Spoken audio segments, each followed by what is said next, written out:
May I request to kindly take their seats as we are about to commence the program.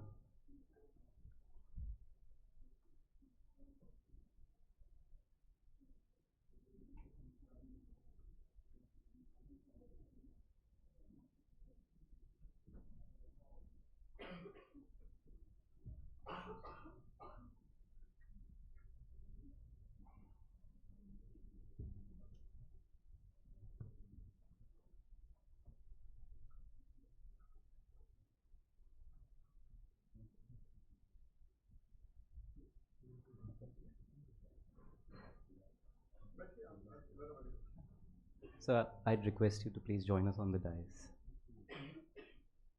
Yes, yes, sir. Also, I'd request Mr. Nitin R. Gokarn to also join us on the dais.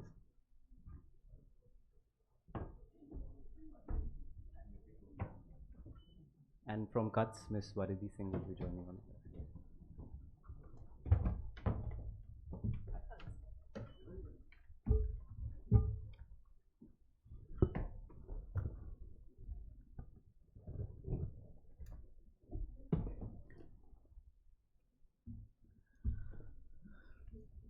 Good morning, ladies and gentlemen. A very warm welcome to all our distinguished guests, policymakers, representatives from the government, industry, academia, civil society, the media, and colleagues.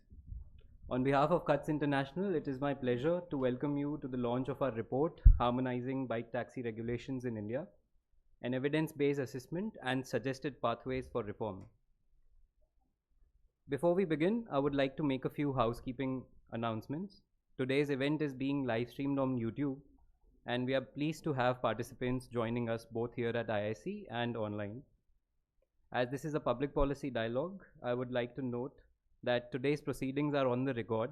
We are not following a Chatham House rule discussion. The deliberations, key observations, remarks shared during the course of today's event will be covered by the media, disseminated through official communication channels, including X, LinkedIn, and other social media platforms.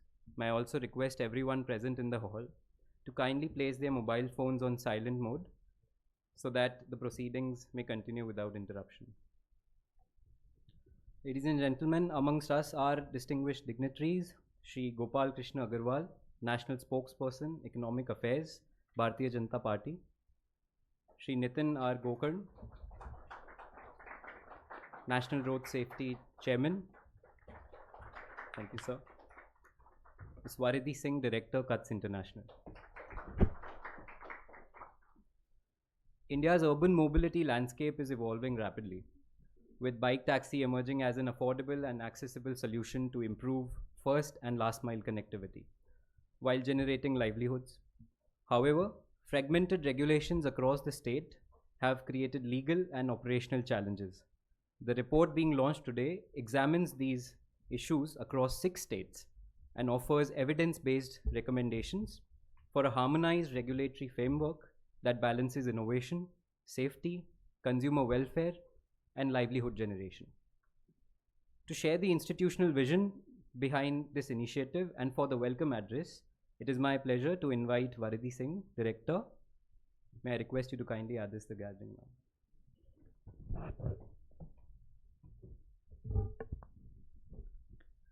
Thank you, Madhvendra. A very warm good morning to all of you. On behalf of Kutch, I join Madhvendra in welcoming you all, and it is our pleasure to welcome you all to the launch of our report, Harmonizing Bike Taxi Regulations in India, an evidence-based assessment and suggested pathways for reform. I extend a warm welcome to our chief guest, Shri Gopal Krishna Agarwal ji, and our guest of honor, Shri Nitin R. Gokarn ji. We are grateful for your presence and for taking the time to join us today. I also welcome our panelists and participants from the government, industry, academia, and the media. Now, Indian cities are growing rapidly, and so are the demands on our transport system. Congestion, affordability, and the first and last mile connectivity remain everyday challenges. At the same time, digital platforms have transformed how mobility services are delivered, creating new opportunities for both consumers and the gig workers. Bike taxis have emerged at the intersection of these two trends. They offer an affordable and flexible transport option, particularly for short distance travel, while also creating livelihood opportunities for thousands of gig workers. Yet, despite their growing role in India's urban mobility ecosystem, their regulatory treatment remains fragmented across states. This is precisely the question our report seeks to address. The report finds that while the legal basis for bike taxis already exists under the Motor Vehicle Act 1988 and the Motor Vehicle Aggregator Guidelines 2025, inconsistency in interpretation and implementation across states has created uncertainty for riders, platforms, consumers, and regulators alike.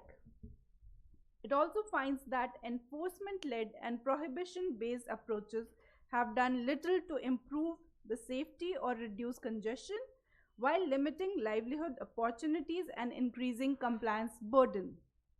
Importantly, this report does not advocate deregulation.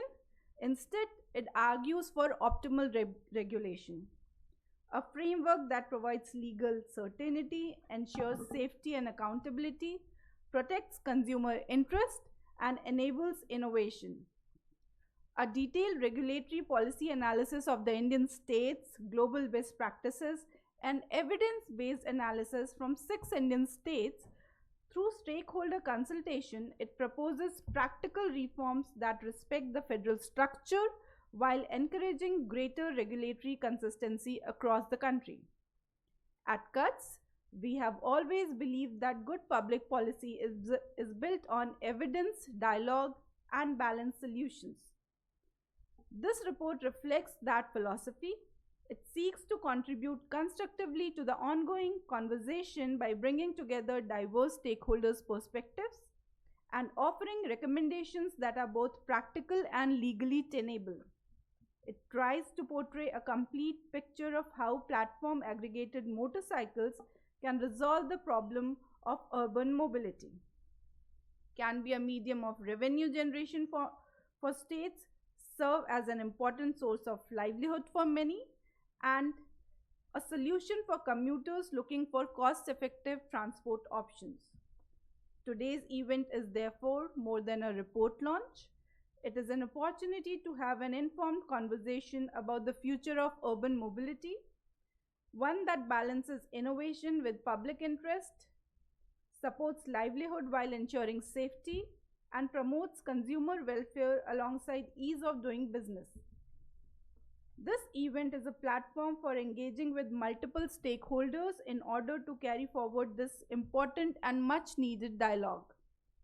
I hope today's discussion helped advance that objective and contribute to a more coherent and enabling policy framework for India's evolving mobility ecosystem. Thank you all for joining us.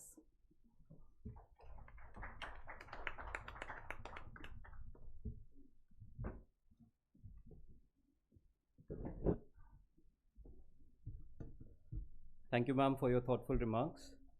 Research achieves its greatest value when it informs meaningful public discourse and policy action. With that, we now turn to the report that brings us all together here. Now I'll invite my colleague Tashmita, Senior Research Associate CUTS, to present the key findings and recommendations of the report. Over to you, Tashmita.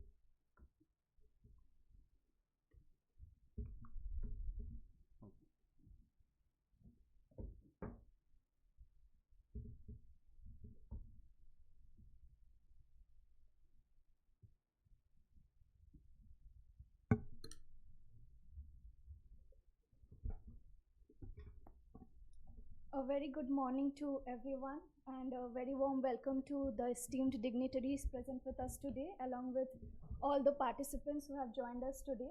So I am Tashmita, working as a Senior Research Associate at CUTS, and I thank both my colleagues for setting the context for today's discussion, which is basically on our recent report, Harmonizing Bike Taxi Regulations in India, which is an evidence-based assessment of the existing bike taxi regulations and their operationality on ground in Indian states.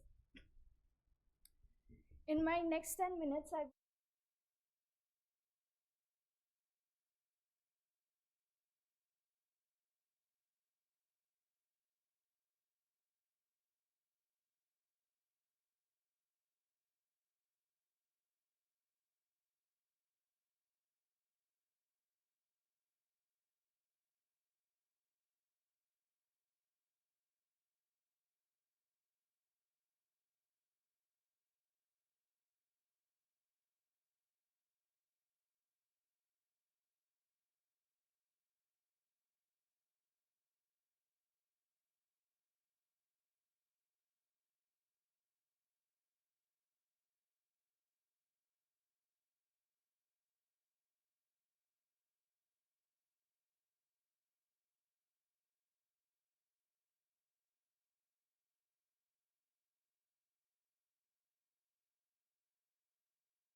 rickshaws and 66% cheaper than cabs. A similar type of assessment we have undertaken for the medium trip as well. Now, keeping aside the fare differentials, the literature also shows that bike taxis are easily navigating traffic, especially dense traffics, efficiently. Fourthly, bike taxis complement public transport systems by providing quick on-demand feeder services where traditional transport is quite limited. Lastly, but most importantly, because bike taxis have a lower carbon footprint, if integrated with EVs and clean fuel integration, then we will see that it improves urban air quality to some extent and helps India achieve its net zero emissions by 2070. Now, said this particular slide, if you guys see, then it shows that India is well poised to leverage its bike taxi market. India leads the global two-wheeler market in 2024, and its own domestic market is also rapidly expanding, and it is expected to be 1.46 billion by 2030. It is also capable of powering employment 5.4 million jobs by 2030. Now said this, I think that we all in the room gathered over here can agree that bike taxi services are an important part of Indian mobility ecosystem now. And at the central level, the legal position is much clearer than it's often perceived to be.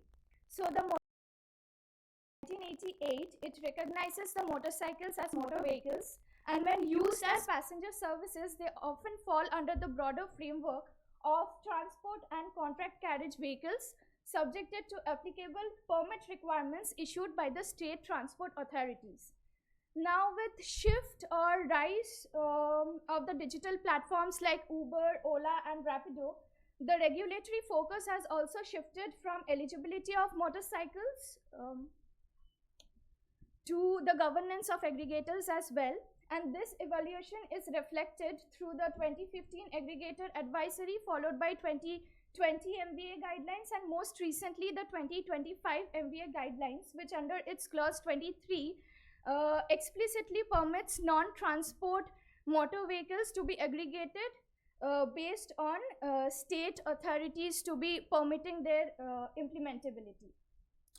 Now, thus, the central regulatory framework recognizes both the transport as well as non-transport motorcycles to be used as bike taxi operations, while leaving the final decision to the implementability to the state level. And this is where the key challenges arises or actually begins with. Our report identifies 4 regulatory key challenges at the state level, starting from inconsistent state level interpretations of definition of motorcycles, which leads to state regulations divergence, which further leads to uneven policy implementation, and there has also been an divergence which is seen between private or public motorcycles to be used. And these regulatory inconsistencies have translated into three major consequences, starting from non-uniform safety and compliance standards, regulatory uncertainty for both drivers as well as platforms, and constrained urban mobility livelihoods. Now, given this background, the report undertook a comparative analysis of 6 Indian states: Rajasthan, Maharashtra, Kerala, Tamil Nadu, West Bengal, and Delhi. And we have adopted an evidence-based methodology by combining review of central and state level regulations and policies, judicial precedents, government databases, academic literature, and also global best practices. And we have combined it with stakeholder consultations and have used data triangulation methods for having our key findings and recommendations from the study. Now, here I would also like to highlight that we have a dedicated chapter on global best practices, where we have tried looking into what different jurisdictions have undertaken, what are their current regulatory uptake for bike taxi services, what type of bike taxi services are currently there operating in these jurisdictions, as well as lessons for India to undertake. Now, to systematically compare these 6 study states, we have developed an analytical comparative assessment framework capturing both de jure and de facto dimensions of bike taxi regulations, answering the listed questions. Rather than focusing solely on whether a policy exists on ground, the framework also examines how bike taxi services are implemented in practice, like how the states are implementing those regulations on the ground. Each parameter was assessed using a binary scoring approach across the study states, while the cumulative scores indicated the relative comprehensiveness of the regulatory frameworks. Now, said this, I would also like to run through the key major findings which we have from our analysis. Starting first and foremost, there has been a divergence in the licensing architecture across the study states which we have seen. For example, Rajasthan has adopted a multi-layered fee structure where aggregators are supposed to pay 10,000 application fee, annual fee of 100 per vehicle from the second year onwards, a licensing fee ranging from 1 to 5 lakhs depending on the number of vehicles onboarded, a renewal fee of 25,000 and a security deposit ranging from 10 to 50 lakhs depending on the fleet size. Now, if we compare this with Delhi, the Delhi's 2023 policy, it exempts EVs from such annual fees, while ICE vehicles are charged only 50 per vehicle per year with a security deposit ranging from 1 to 10 lakhs. Secondly, there has also been divergence on aggregation of non-transport, that is private motorcycles across these states. For example, Rajasthan's 2025 policy has included non-transport bike taxis with certain conditions, whereas for Delhi, Maharashtra and West Bengal, the policies haven't included non-transport bike taxis at all. There is also difference or divergence seen in the type of bike taxis which have been allowed or used in different states. For example, in Delhi, Delhi's 2023 policy talks about mandating EVs for bike taxi use, whereas the same policy talks about delivery services which can use both ICE vehicles and bike taxis. Now, they have also included phased electrification. Now, we all can agree that gig economy is quite flexible, and gig workers often tend to switch between delivery services as well as bike taxi services. Now, such mandatory EV policies, what it does is it limits the income opportunities for such bike taxi workers, and there has also been limited access to finance support to such workers, and limited charging infrastructure has not only slowed down EV adoption, it has also led to last range anxiety amongst gig workers, which also we have seen from our analysis. The states have also unexplored the revenue potential of gig bike taxi services in their regulations. Now, coming to passenger protection requirements, across states we have seen certain convergence on parameters such as GPS tracking, emergency contract features and driver verifications. Both Maharashtra and Rajasthan have some PWD inclusive measures, whereas Rajasthan, Maharashtra and West Bengal have included choice for female drivers as also one of the features. Now, coming to social protection coverage for bike taxi drivers, we have seen that Rajasthan, West Bengal and Kerala have included minimum health and accident insurance coverage, whereas all the states have talked about POSH Act 2013 compliances, and Rajasthan, Tamil Nadu and West Bengal has also shown inclusiveness towards minimum revenue sharing for all the drivers per trips. Now, taking together these findings point to one overarching solution or conclusion, that there is a requirement for more harmonized and predictable regulatory framework for bike taxis across all the Indian states. And with this objective in mind, our report puts forward set of practical evidence-based recommendations to support coherent, accountable, future-ready and sustainable bike taxi frameworks in India. Now, some of the recommendations are listed here in today's presentation. Firstly, there shouldn't be an outright ban on bike taxis, and the states should undertake structured authorization of non-transport motorcycles. There should be clear standard operating procedures, that is proper SOPs for conversions as is seen in Vietnam and Thailand, if we are at all considering conversions from private to public bike taxi services applications. There can also be compliance-based frameworks like is done in Indonesia, one of the best practices because it reduces compliance complexities and compliance cost, as well as it's also time efficient. Now, under the compliance-based mechanism, state can adopt permit-based system, which can be daily, weekly, or monthly, or trip-linked digital permits integrated with the platforms. And taken together, we have seen that aggregators may also be required to pay an ad valorem license fees to the state's or regional transport authority depending on the number of days or rides undertaken for each issued permit. Now we further have calculated how much revenue the states can generate if they undertake either of the models. For example, for vehicle-based daily permit model in a metro city, it's estimated 450 crores over 5 years is what a state can earn. And for trip-linked digital permit model, it's seen that 540 crores approximately over 5 years can be earned as a revenue by the state government. Now, harmonization of state safety and welfare standards. In the findings, we have seen that there are certain convergences, but much more needs to be done in this space.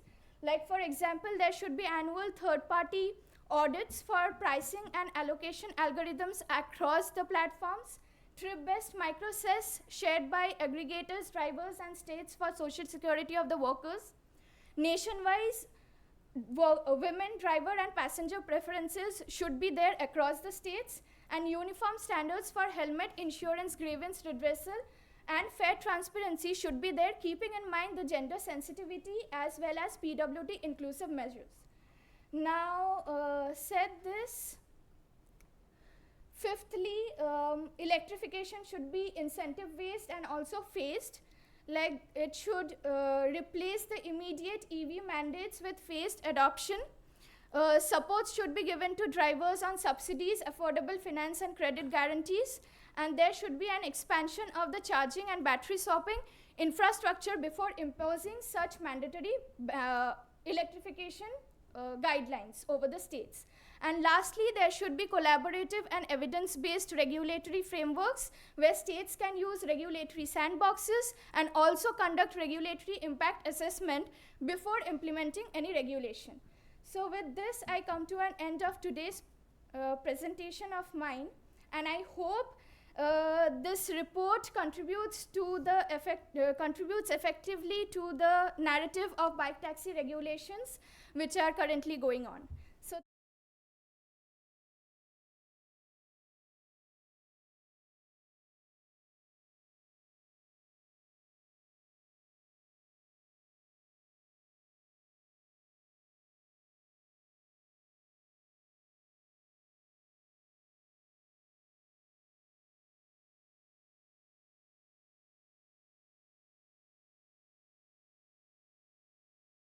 Nitin R. Gokarn, Ms. Varidhi Singh, Mr. Amol Kulkarni, Director Cuts, and the representatives of PLR Chambers, co-author to our report. Shiksha Srivastav, Associate. Please join us.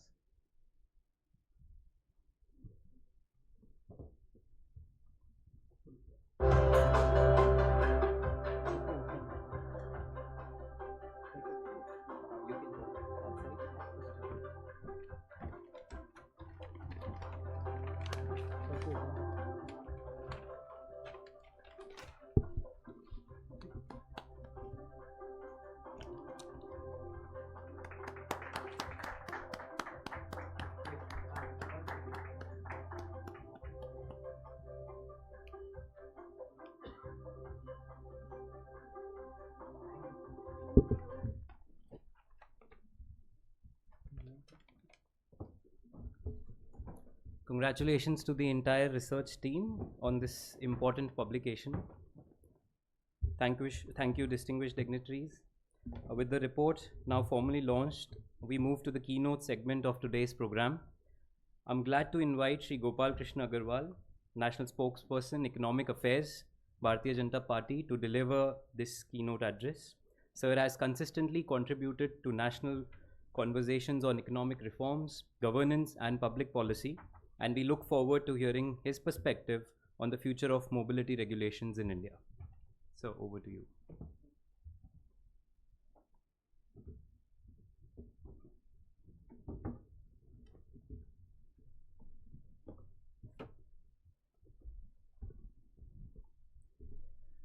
धन्यवाद Manvendra Singh ji.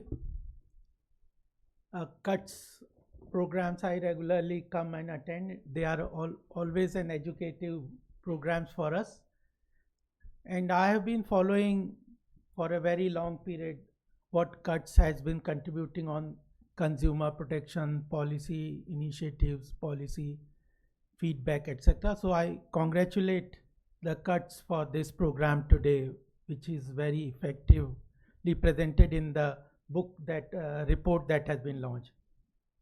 It's a very important report, and the way Tashmita ji and her team has presented, that shows that how much work has gone into the preparation of this book. My fellow guest of honor, Shri Nitin Gokand ji, Varidhi ji, Vardi Singh ji, Vijay ji, and all other fellow members here present. कुछ बातें मैं आपके सामने अवश्य करूंगा. Report में तो बहुत डिटेल में सब चीज़ें बता दी गई हैं. इसकी इम्पोर्टेंस हम सब जानते हैं. We have all at point of time use them at some important events. मैं तो एक अपने एग्जाम्पल में था, कुंभ में हम गए थे और वहाँ पे इतनी भीड़ थी कि लग रहा था कैसे कहीं जाएंगे, कैसे क्या करेंगे. तो वहाँ पे हमने देखा कि मोटरसाइकिल से लोग ले जाके कितनी आसानी से उस चीज़ को, उस डिफ़िकल्ट सिचुएशन को हैंडल कर लिया. और हमारे ऑफिस वगैरह में भी हम देखते हैं लोगों को कितनी सुविधा हो गई. तो इसकी आवश्यकता तो बिल्कुल स्पष्ट है सबके उसमें जहन में. और urban mobility, employment generation, digital economy, ये तीनों एस्पेक्ट इसमें इंटीग्रेट होते हैं तो बहुत महत्वपूर्ण तो है ही. और प्रधानमंत्री मोदी जी के पॉलिसी इंटरवेंशंस में जब हम भी काम करते हैं तो 2014 से mobility and connectivity are two important factors that he has been underlining. Whether it is the logistic cost of transportation of raw material, finished good, human resources or anybody, that's very important. और उसके लिए infrastructure की आवश्यकता है, technology की आवश्यकता है. Aggregators के अनुसार किस तरह से, चाहे फिनटेक में देख लें और इवन हेल्थ केयर में, सब में देखते हैं तो हम या सरकार की योजनाओं को जन जन तक पहुंचाने में बहुत महत्वपूर्ण तरीके से टेक्नोलॉजी को मोदी जी ने इस्तेमाल किया है. आइडेंटिफाई, मैं तो कई बार बोलता हूं कि उन्होंने हरदम पॉलिसी ये लिखा कि identify a problem, find a technological solution to it and integrate the stakeholders, और फिर उसके बाद परफॉर्मेंस मैट्रिक्स. और उसी के कारण हम रिजल्ट देखते हैं. कई बार बोलते हैं कि बहुत सारी पॉलिसीज़ तो रिपीट हो रही हैं, वो पहले भी थी, अनाउंसमेंट तो हुआ, बट उसका पूरा इम्प्लीमेंटेशंस के ऊपर सरकार के लिए कहीं ना कहीं चैलेंज, चुनौती बनते रहे. तो इसीलिए उन्होंने इन चीज़ों को, और जनधन अकाउंट में तो हमने देखा किस तरह से इस चीज़ को उन्होंने यूज़ किया. सारी सरकारी योजनाओं को जोड़ना, टेक्नोलॉजी के माध्यम से, डायरेक्ट बेनिफिट ट्रांसफ़र के माध्यम से उन चीज़ों को जन जन तक पहुंचा के इतना इफ़ेक्टिवली काम किया है. और उसी में अभी मैं ग्रेटर नोएडा में एक प्रोग्राम में, मर्क्स के उस प्रोग्राम में गया था. जिस तरह multi modal transportation hub Dadri में बन रहा है, जिस तरह से इंटीग्रेट कर रहे हैं, ग्लोबल प्लेयर्स को वहाँ ला के लॉजिस्टिक कॉस्ट को कम करने का जो बहुत महत्वपूर्ण काम सरकार कर रही है, वह बहुत आवश्यक है. न्यू लॉजिस्टिक पॉलिसी को लाना. अल्टीमेटली अगर मैन्युफैक्चरिंग सेक्टर हमारा कॉस्ट कॉम्पिटिटिव नहीं होगा, हम चाहे फ्री ट्रेड एग्रीमेंट कितने ही कर लें. हमने पहले जापान, कोरिया से फ्री ट्रेड एग्रीमेंट किया था, लेकिन हमारी industry, manufacturing sector, services sector को उनका उतना फ़ायदा नहीं हुआ. वो रीजनल सप्लाई चेन और ग्लोबल सप्लाई चेन के साथ इंटीग्रेट इसलिए नहीं हो पाए कि वो क्वालिटी एंड कॉस्ट कॉम्पिटिटिव तरीके से नहीं रहे. अब हमने 38 कंट्रीज़ के साथ फ्री ट्रेड एग्रीमेंट किया है, बट हमें क्लैरिटी है कि जब तक हमारा मैन्युफैक्चरिंग और सर्विसेज सेक्टर इंटरनेशनल क्वालिटी की तरह से काम नहीं कर पाएगा, तो अगर उस तरह कॉम्पिटिटिव तरीके से काम नहीं कर पाएगा, तो ये फ्री ट्रेड एग्रीमेंट में हम कॉम्पिटिटिव तरीके से नहीं कर पाएंगे। और दूसरी बात है, इंफ्रास्ट्रक्चर तो बिल्ड कर ही रहे हैं, ईज़ ऑफ लिविंग भी बहुत ज़रूरी है। आज हम देखते हैं कि जिस तरह से नए नए टेक्नोलॉजिकल यूज़ आ रहे हैं, एग्रीगेटर लोग आ रहे हैं, तो उसमें ईज़ ऑफ लिविंग हमारे सामने बहुत महत्वपूर्ण तरीके से आम जनता के लिए, खासकर अर्बन लाइफ के लिए बहुत महत्वपूर्ण तरीके से काम कर रही है। बहुत सारी चीज़ें, मैं उन चीज़ों पे नहीं जाऊंगा, अभी टेक्निकल सेशंस होंगे, लोग बताएंगे। मैं एक बात यहाँ से कट्स के काम के अनुसार और इस रिपोर्ट की इम्पोर्टेंस के हिसाब से भी बात करना चाहता हूँ। हम लोगों ने कई तरह के रिफॉर्म्स लाने की कोशिश की, बहुत सारे, चाहे आईबीसी को ले लो, जीएसटी को ले लो, और भी कई तरह के रिफॉर्म्स को लेके आई सरकार और सक्सेसफुली लॉन्च किया। लेकिन कुछ रिफॉर्म्स जो थे वो एक चैलेंज की तरह, चुनौती की तरह हम लोग कर नहीं पाए। ये लेबर लॉस की इम्प्लीमेंटेशन में इतना टाइम लग गया। हमारी पहली सरकार ने भी उनको कब से उनको लॉ को कोडिफाई तो कर दिया था, लेकिन नोटिफाई नहीं कर पाए। इतने सालों बाद लेबर लॉस को नोटिफाई करके लेके आए। अभी भी स्टेट्स को फॉलो करना पड़ रहा है। स्टेट्स, क्योंकि लास्ट माइल कनेक्टिविटी स्टेट्स के लेवल पे रहती है। स्टेट्स अगर उन चीज़ों को इम्प्लीमेंट करते नहीं हैं ढंग से, तो वो लोग पूरी तरह जनता तक वो चीज़ें पहुंचती नहीं हैं। लेबर लॉस को इम्प्लीमेंटेशन की बात है। फार्म लॉज, एग्रीकल्चर लॉज को देखा, विड्रॉ करना पड़ा, जबकि टेक्निकली और जो लोग यूज़र थे, ज़्यादातर जो फार्मर्स एसोसिएशंस थे, उन सब ने उसको सपोर्ट किया, फिर भी पब्लिक प्रेशर के कारण उनको विड्रॉ करना पड़ा। लैंड इश्यूज थे, लैंड अमेंडमेंट एक्ट जो 2013-14 में पहली बार आया था, उसके अंदर भी उसके साथ चुनौती मिली। अब बायोएथेनॉल में हम देख रहे हैं किस तरह से चर्चा हो रही है, जबकि मैं बीपीसीएल के बोर्ड पे भी कई साल रहा हूँ।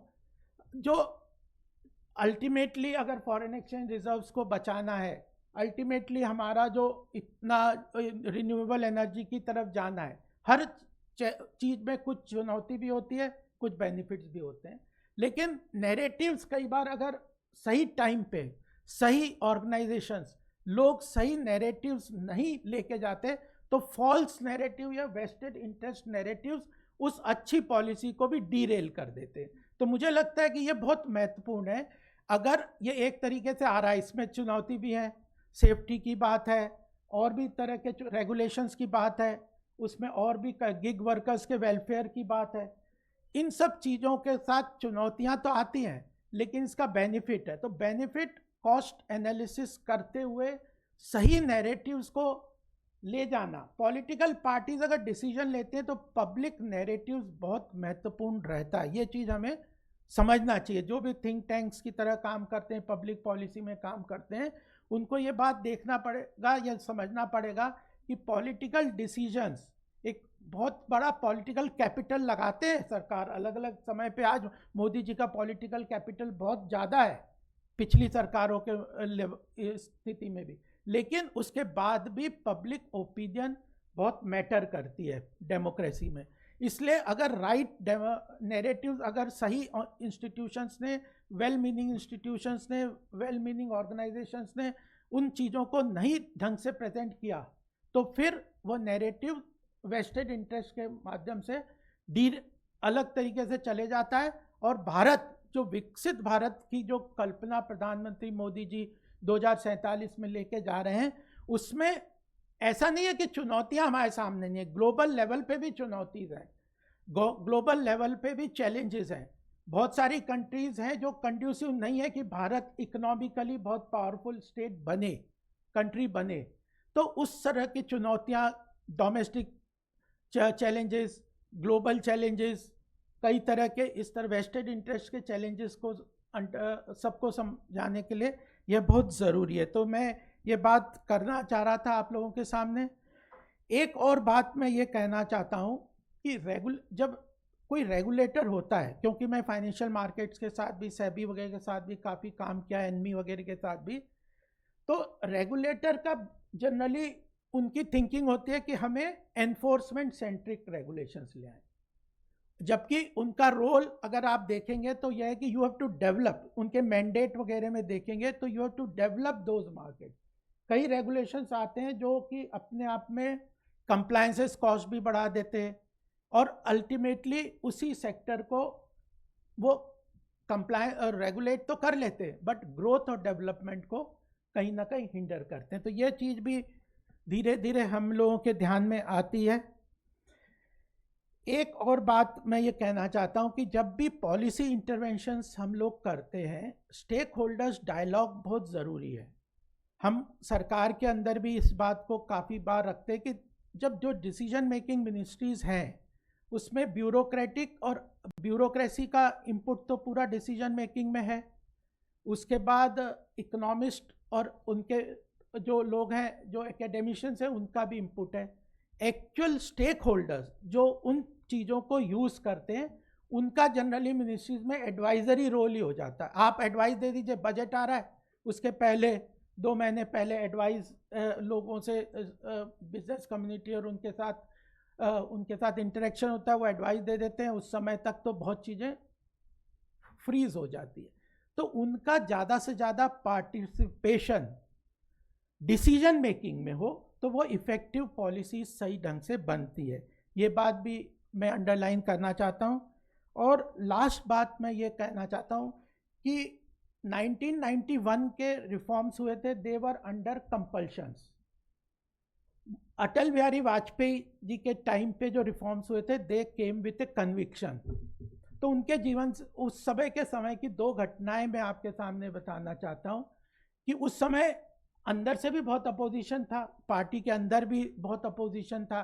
कई चीज़ों को जिस तरह से अटल जी ने रिफॉर्म्स को लेके आए और भी अलग अलग यूनियंस और उनके तरफ से भी बहुत वो थी, रुकावटें थी। तो एक बार इंश्योरेंस सेक्टर के काफ़ी लोग, उसमें एक चर्चा चल रही थी कि इंश्योरेंस सेक्टर को खोला जाए, उसका फॉरेन इन्वेस्टमेंट के लिए खोला जाए। तो उन इंश्योरेंस सेक्टर के पूरे देश के लोग आके उनके सामने मीटिंग करके उन्होंने पूरा बात बताई कि कैसे इंश्योरेंस सेक्टर को लिबरलाइज करने से, फॉरेन इन्वेस्टमेंट लाने से किस तरह से इंश्योरेंस सेक्टर का मतलब अच्छी तरह से डेवलपमेंट होगा, देश का फ़ायदा होगा। तो अटल जी ने लास्ट में कहा ठीक है, आपकी सब बात बहुत अच्छी है, माहौल बनाइए। तो यह इम्पॉर्टेंट है। हम इस चीज़ को अगर लेके आना चाहते हैं तो माहौल बनाना बहुत ज़रूरी है। वो बनता है, नैरेटिव बनता है तो डिसीजन होता है। दूसरी बात उन्हीं के काम के अंदर एक और आपके सामने मैं बताना चाहता हूँ।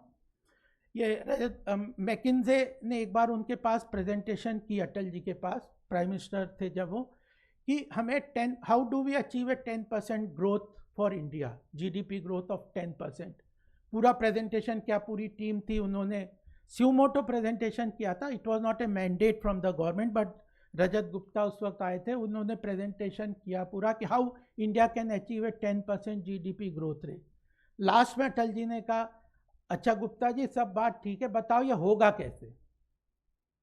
कि मतलब कि इम्प्लीमेंटेशन इशू रहता है। तो ये चीज़ें हैं। मुझे लगता है कि आज का ये प्रोग्राम बहुत महत्वपूर्ण तरीके से एक पॉलिसी नैरेटिव को खड़ा करने के लिए काम करेगा।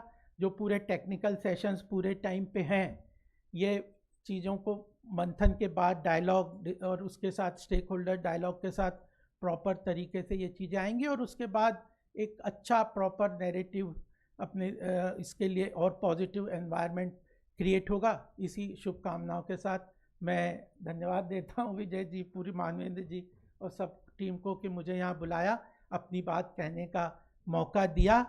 आप लोग इस पॉलिसीज़ को लेकर, mobility, connectivity are very important. Without that Indian economy cannot grow and it's an important factor which includes environmental cost, social welfare also. Project evaluation में भी हम लोग बार बार कहते हैं कि अगर एनवायरमेंटल कॉस्ट और सोशल बेनिफिट और कॉस्ट अगर प्रोजेक्ट के अंदर, इवेल्युएशन के अंदर डाल दें, मैं चार्टर्ड अकाउंटेंट भी हूँ, मैं तो इंस्टीट्यूट को भी कहता हूँ कि आप प्रोजेक्ट इवेल्युएशन में develop methodology through which social cost and benefits उसमें आ जाएं, फाइनेंशियल स्टेटमेंट में एनवायरमेंटल कॉस्ट आ जाए तो पूरा प्रोजेक्ट इवेल्युएशन ही बदल जाता है। तो उसी उद्देश्य से चलते हुए हम आगे बढ़ेंगे। Thank you very much.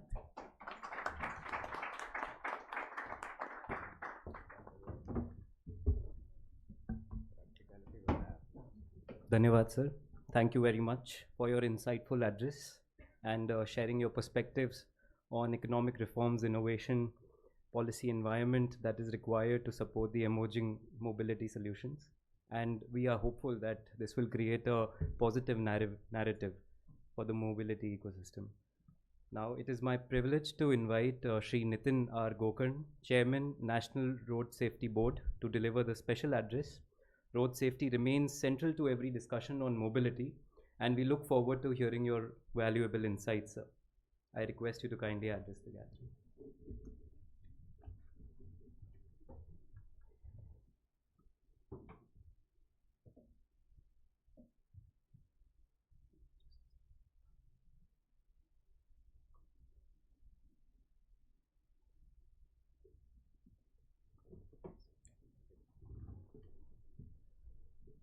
Good morning, everyone, and thank you for inviting me to share and participate in this very important report that has been launched by CUTS. I've been looking at CUTS since my days in Transport Ministry in 2010, so, and also keeping abreast of whatever has been happening over a period of time. And they've done remarkable work as far as evidence-based research is concerned, which is what policy making should actually be. Not opinion based but real fact evidence based, so that you are addressing the real problems and not just superficially. This also enables a lot of stakeholder consultation, because I see that they have gone to states and done a comparative thing of states, and it also enables other states who are not in these six to also think of what needs to be done in their state, and also at what the national level policy and how it should be brought in, and some valuable insights also given by the earlier speaker, Sri Gopal Agarwal ji, in terms of how you can actually practically implement policies. So this is a small presentation that I made out of what I think should be the way forward in terms of mobility. I don't look at it as a bike taxi per se, but I look at bike taxi as within the overall framework of mobility in a larger perspective, because it's just one of the aspects of urban mobility, if one may call it. And this is not the board's viewpoint, this is my personal viewpoint. I must clarify that, because the board hasn't deliberated on it at all. So this is something which I have thought through and probably brought something which it would be of interest to you. So as I say, mobility is no longer merely about transportation. I mean, we have looked upon transport and motor vehicles for a very long period of time. But I think it's time to now go into mobility per se, looking at various aspects of what mobility entails. Because this is where you will get people to meet each other for various kinds of purposes, whether personal or business or commercial. It is essential for economic growth, for bringing people from backward regions into the mainstream, social inclusion, technology, and ultimately it is an indicator of national competitiveness. If you have good mobility within your country, within your state, within your city, then you're therefore more competitive compared to any other city or state or country. So I look at mobility revolution in terms of how it has evolved. I mean, we all know that there were horse carriages, then we went into the steam engine, the railways, automobiles, the aviation, metro rail. This is where on the left hand side, that's why I've said it's generational. Every generation sees a new aspect of mobility. And now we are looking at things like ride hailing, bike taxis, electric mobility, AI mobility, autonomous vehicles. Some of it is there in India, some of it is there abroad. So, but these are all evolving areas. But technology always precedes regulation. Some of that's how it is. Regulation has to do a catch-up act as far as technology is concerned, because governments understand much later and then they think through and deliberate, and then therefore the regulations come in place. So regulation has always followed innovation. That's how globally the trend has been.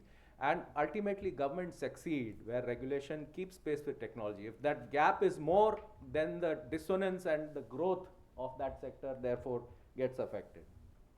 So why does mobility matter, as was referred, for economy, healthcare, environment, cities?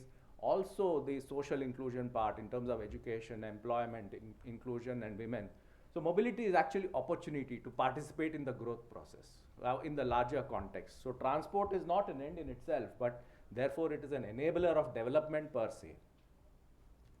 We are familiar with India's mobility challenge in terms of rapid urbanization, which is where the infrastructure is lagging much behind what the urbanization requirements are, parking issues, travel time issues, first mile, last mile issues, congestion, road fatalities, air pollution. So essentially our pace of urbanization is much faster than what mobility systems we've been able to build.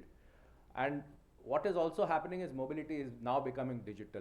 The Olas and Ubers and platform aggregators, they are taking over everything.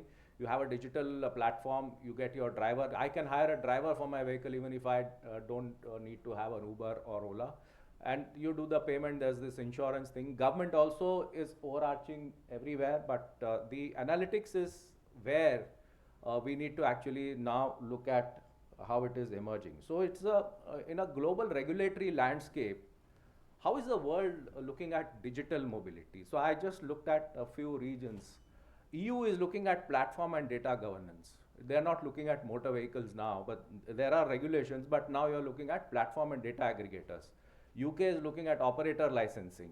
They vet the drivers, there is insurance, there is local licensing. Singapore looks at complete integrated mobility, where there's strong licensing, multimodal, single RFID tag, you can go across the city anywhere using multiple modes of transport. Indonesia is looking at shared mobility, somewhat alike what Indian situation is in terms of platform regulation, rider welfare, these things. Brazil is a different ball game. They are looking at city-led regulation, where cities are much more powerful compared to other entities. Kenya is looking at now at formalization. So everywhere, the trend is from based on safety, is based on digital governance. Platforms are getting accountable, not individuals, but the entire platform aggregators. There is this entire issue of consumer protection and also leading to a lot of innovation within these ecosystems. So the Honorable Prime Minister has given us a vision for Vikasit Bharat. So some of the points that need to be looked at if you are having a Vikasit Bharat as far as mobility is concerned, it needs to be sustainable. You need to bring in a lot of innovation and competitiveness in mobility per se. It has to have digital governance systems to be brought in place. Road safety and public confidence needs to be given the prime position, and everything has to have strong legal foundation so that the map and roadmap ahead is clear for all the players. So lasting mobility therefore is built on strong legal and safety foundations. These are the two twin major pillars. So if I look at what could be a model for future mobility governance across all these new applications that are coming up, safety number one, it has to be by design within your infrastructure for vehicles, for operations. That should be the prime concern. Innovation in terms of whatever comes up for mobility, it has to have accountability. I cannot have a platform that is not accountable to the safety and other legal issues. Digital first governance, where you have AI and digital public infrastructure to improve compliance. It has to have a cooperative federalism. As you know, we have a national, state and city-led governances. So you need to have a basic minimum national standard, and each state should be given a bit of flexibility to operate based on what the state's requirement is. Sustainable mobility and inclusive growth. I mean, for all this, evidence-based regulation is the key, which is what the CUTS report is bringing in. And I'm happy that CUTS has actually gone forward with doing this. So I look at mobility regulation. These are, I think, the 5 levels as to how it evolves. The first thing that comes is the command and control kind of, the Motor Vehicle Act, regulation, rules. Then you come to a compliance base where you do a licensing, enforcement. Then you come to, let's say, platform regulation. You look at digital aggregators, data governance. Then you look at intelligent regulation, where you look at AI, you look at predictive analytics, you look at real-time monitoring as to what is happening. You get red flags as to where the compliance is not happening. And then adaptive governance, where the governance system itself adapts as to how the technology and what the requirement is doing in real time. So every entity in this has got a role, the state, center, and cities. There's a role of the industries, and there's a role of citizens. So future mobility therefore requires collaborative governance across all these various entities, and these are the major stakeholders, citizens being the major prime one, and everybody has got their own role in mobility per se. So just giving a look at what India's regulatory framework today is, the citizens would require safe, accessible, affordable, sustainable mobility. And you have the Motor Vehicle Act, as was mentioned, and the Motor Vehicle Aggregate Guidelines. You have a very good digital public infrastructure in India, which many countries actually don't have, which we don't realize sitting here. But very many countries abroad also don't have this kind of digital public infrastructure. State governments are strong in terms of how they do the licensing, permits, enforcement. You have local authorities, and now you have these digital mobility platforms for shared mobility, logistics, ride hailing, bike taxis. These are all emerging now.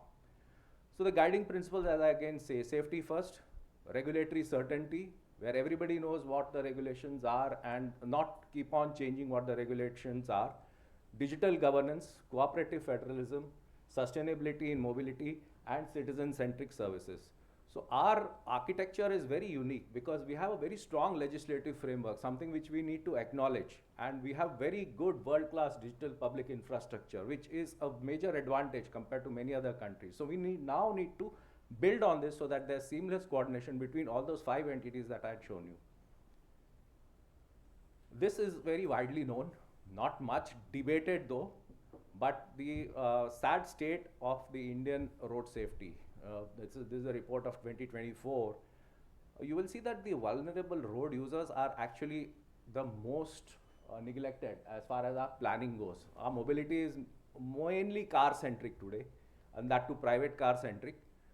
We need to actually focus on the most neglected segments of the pedestrians, the two-wheelers, and the cyclists. And our policies, therefore, policies and how are we going to reduce the road fatalities will all depend on how you look at this, because that is where the disproportionately high number of fatalities and grievous injuries are happening. And these are all very productive age groups. If you look at what age group they are in their most productive age group of their entire lives. So we are losing a lot of people on the roads, close to 420, 500 people on a daily basis. It's on a daily basis. Some of it makes news when the numbers are more, or when it's a accident that affects a lot of people. But this is like much more than what COVID did to India in terms of the setback to the Indian economy. I think the numbers are more than the COVID fatalities on a annual basis. So where does bike taxis, which is the issue, come in? I mean, that is where the motorcycle safety issue is concerned. And we need to understand that at least 45% plus fatalities are actually being caused by the motorcycle riders. More than 79,000 plus motorcyclists have got killed, and it's the helmet non-compliance which is an issue, and also a lot of other issues. So 2 out of every 3 people, close to 1.2 lakh citizens in this country are dying, who are vulnerable road users, who are of very difficult areas for their lives, because also people who get grievous injuries are maimed for life. You have to also look at that statistics as an additionality. It's close to 1:5 in terms of its ratio of grievous injuries to fatalities. So what is the roadmap that comes out from the report? I've taken some directions from your report in terms of how one could probably look at for the bike taxis per se. They are divided into 3 categories: the immediate ones, the intermediate ones, and long-term ones. I think immediately we need to start engaging the states to harmonize various state regulations, strengthen rider training, because that is where we need to bring down the fatalities and the possible fatalities that will happen. Mandatory insurance, digitalize the permits, have basic data standards brought into place. These are these are doable things and needs to be addressed immediately. In medium term, you could look at EV transition, because immediate EV transition, as was mentioned, would be difficult in absence of infrastructure and battery swapping and those issues. AI-based traffic management could be looked at. Integrated ticketing, battery swapping, unified mobility platforms. This is something for the medium term. And in long term, we look at autonomous transport, vision, zero road fatalities, carbon neutral urban mobility. Those kind of issues can be looked at for the long term.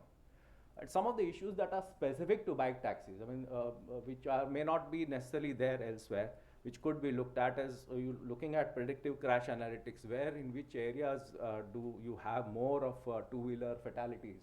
and where do you need to have AI-enabled enforcement, lack of wearing of helmets, wrong way driving detection, black spot identification. These are issues that bike taxis could be looked at. In terms of climate and mobility, the net zero, EV transition, battery swapping, green logistics. Institutional reforms, as was mentioned, national standards, state implementation, city mobility authorities, and data governance. Women safety is a major issue, especially in our urban areas. So the last mile connectivity issue, accountability of the platforms, the SOS integration into the system, nighttime safety. These are issues that are real and therefore would have to be addressed by all the aggregators who give these services. Future technologies in terms of connected vehicles, vehicles to everything, digital twins, drone logistics, these are futuristic technologies that could be brought in progressively. How do you finance urban mobility? As was mentioned, a lot of money is also possible in terms of revenue and employment. So you could look at PPPs, you could look at user charges, green financing, viability gap funding. These could be models that cities could use for bringing in better urban mobility in the cities. So just like what the regulatory landscape, I've tried to bring it in one slide. Where states it is permitted. I think Goa is a place where you could probably look at in terms of its legislation. As was mentioned during the Kumbh Mela, of course, UP people earned a lot of money. I know people who kind of had regular jobs but took leave for a month on their two-wheelers. They made more money than what their salary that they would have got otherwise, 500 rupees per trip and that kind that they made. But that was a one-off thing. But Goa is a usual touristy kind of place where the bike taxis are in place. There's some regulatory transition, but there are several states which don't have key comprehensive regulations. So I look at it this way: if the 20th century we talked about building highways, the current century of 21st century will belong to what I call as intelligent mobility. And this is where I think slowly the world is going.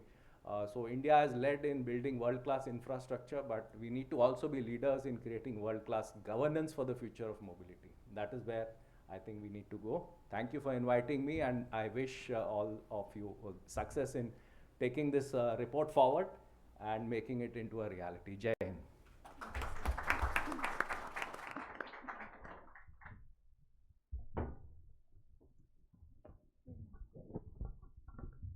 Thank you, sir. Your remarks have reinforced that innovation and safety must move together if India's mobility ecosystem is to achieve sustainable growth. Now, I'd request Bharati to please felicitate Shri Gopal Krishna Agarwal and Shri Nitin R. Gokarn, our keynote address and our special address today, with a token of appreciation.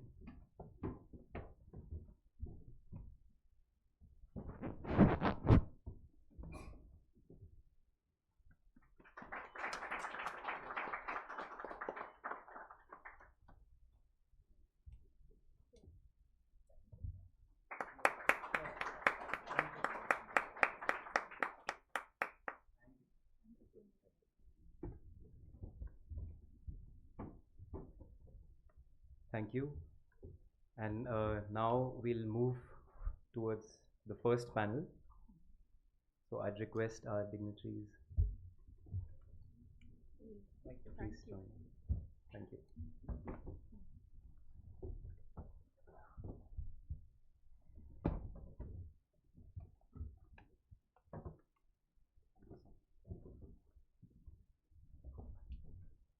you, sir.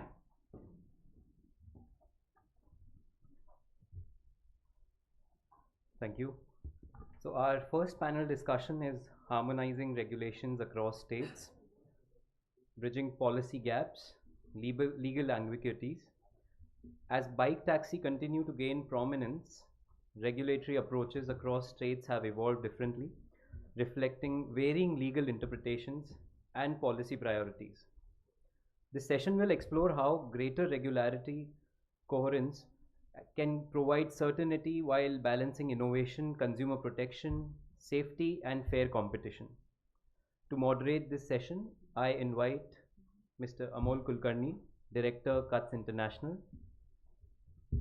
Joining him in the panel are Ms. Chavi Banswal, Founder and Principal Consultant, Actuarial Consulting, and former Senior Manager, Policy Research and Advocacy, Ola Mobility Institute. Mr. Nikhil Rathi, Senior Account Director of Public Policy, Chase Advisors. Ms. Paroma Bhatt, Head of Public Policy and Government Relations, Uber India and South Asia. Mr. Pravesh Biani, Center of Excellence on Sustainable Mobility, IIIT Delhi. Mr. Shantanu Sharma, Senior Manager, Law, Policy and Regulations, Rapido. May I request our moderator and panelists please start the discussion. Thank you, Madhav. Am I audible? Is this what? No, it's not audible. Is this better? Yeah, okay. Thank you, Madhav, and I would like to join Madhav to thank our August speakers for phenomenal address to start the event today. A lot of things struck chord with a lot of us, including me, and which will also help in our discussion today. I think we have a stellar panel for this discussion. We have representatives from industry, we have representatives from research organizations, we have representatives from people working with the government, and I, as a representative of Guts International, we have been working with consumers and other stakeholders. So as our panel, our speakers were speaking some time ago, we have tried to bring together different stakeholder groups and at one platform to build a narrative. So as you had mentioned, around discussing challenges around bike taxis and having a more harmonized regulatory framework. Now, before I sort of start this discussion, just two things I wanted to mention. That since the report has been released, it's live now on our website as well, and we'll quickly share a link and a QR code of our website from which the report can be downloaded. Secondly, I think I understand that we are a little sort of delayed in this discussion, so we will try to make up on the time so that we are able to get through the entire day. Before we dive deep into different issues on this panel discussion, I think let's start with your broad observations around why do you think harmonious regulations across states are important. While we have talked about different approaches which different state governments are taking with terms of regulating bike taxis, but one side of the argument is that yes, there is a broad framework which has been issued by the central government, and states should be allowed to regulate in the manner that they would think is right depending on their priorities. So from your perspective, just a very sort of broad statement on why do you think harmonization is important, and what are the key challenges that you are seeing from your perspective on achieving that harmonization. We'll try to sort of have multiple rounds and also take questions from the audience, so it would be important we be precise and concise. So I'll maybe start from you, Pravesh. Thank you so much. So I'll not spend too much time. I'll just take 60 seconds because I have a very contrarian view which I've built in last 2 days. So just to introduce myself, I am Pravesh. I'm a prof at IIIT Delhi. I am also a owner of a startup called Charter, and our main aim is to improve sustainable mobility. We work with public transport agencies. So bike taxis are very important because they act as a last mile, first mile thing with public transport. However, I want to just state a very extremely controversial and contrarian point of view. It's not saying that I'm not a leftist. I think businesses should exist, but I think we should also understand why do we even have bike taxis. And Mr. Nitin talked about the last slide about your deaths. I think the reason why we have bike taxis is also the reason why we have air purifiers and we have ROs. And we talking about how to now improve air purifying industry is actually removing the real problem, which is air pollution. Bike taxis are the reason why we don't have, or bike taxis exist because we don't have footpaths. because we don't have a good last mile solution. We don't have a good public transport integration with last mile solution, which is mainly footpaths in most of the world. Therefore, bike taxis became an innovation to solve the problem that the state did not solve. I think this is my first controversial view. I'm not saying bike taxis should not exist. So I think any regulation or any report, with due respect to Ms. Tasmita on this, should also say, why do we even have that, right? What about those workers, those, poor folks? We are all very privileged. We are all rich, right? We are sitting here, we are all rich, right? Folks who spend 30 rupees one way, 60 rupees, which is the cost that was told to us also today, right? And 15 rupees for maybe public transport, 20 rupees for public transport. So 75% of the cost is spent on the last mile, right? This is a problem that we need to solve at multiple angles, and therefore even with bike taxis we have to solve the problem of affordability. So my point is that any regulatory discussion around bike taxi should also discuss why should they exist in the first place. Why should we have dependence on a bike taxi for last mile should be also thought about. So I wanted to start with a contrarian view. I hope that we can follow on that. Thanks. Excellent. We just got right into it. So I represent Uber, and I think what Pravesh held as a contrarian view is exactly the view that we see in state governments as well. This idea that the pie is finite, and that if bike taxis exist, they exist at the cost of something else, and therefore everything should be protected. And I think that is precisely the kind of view that we have to move away from. We have seen bike taxis in the last many years add net new trips to the Indian ride-hailing market. These trips did not exist before, and they're coming now that bike taxis are enabling. So, and what we've also seen on our platform is that once somebody accesses the platform for bike taxi, you upsell something else to them. So that person is then taking an auto ride, that person is then taking a metro ticketing. So the pie is increasing.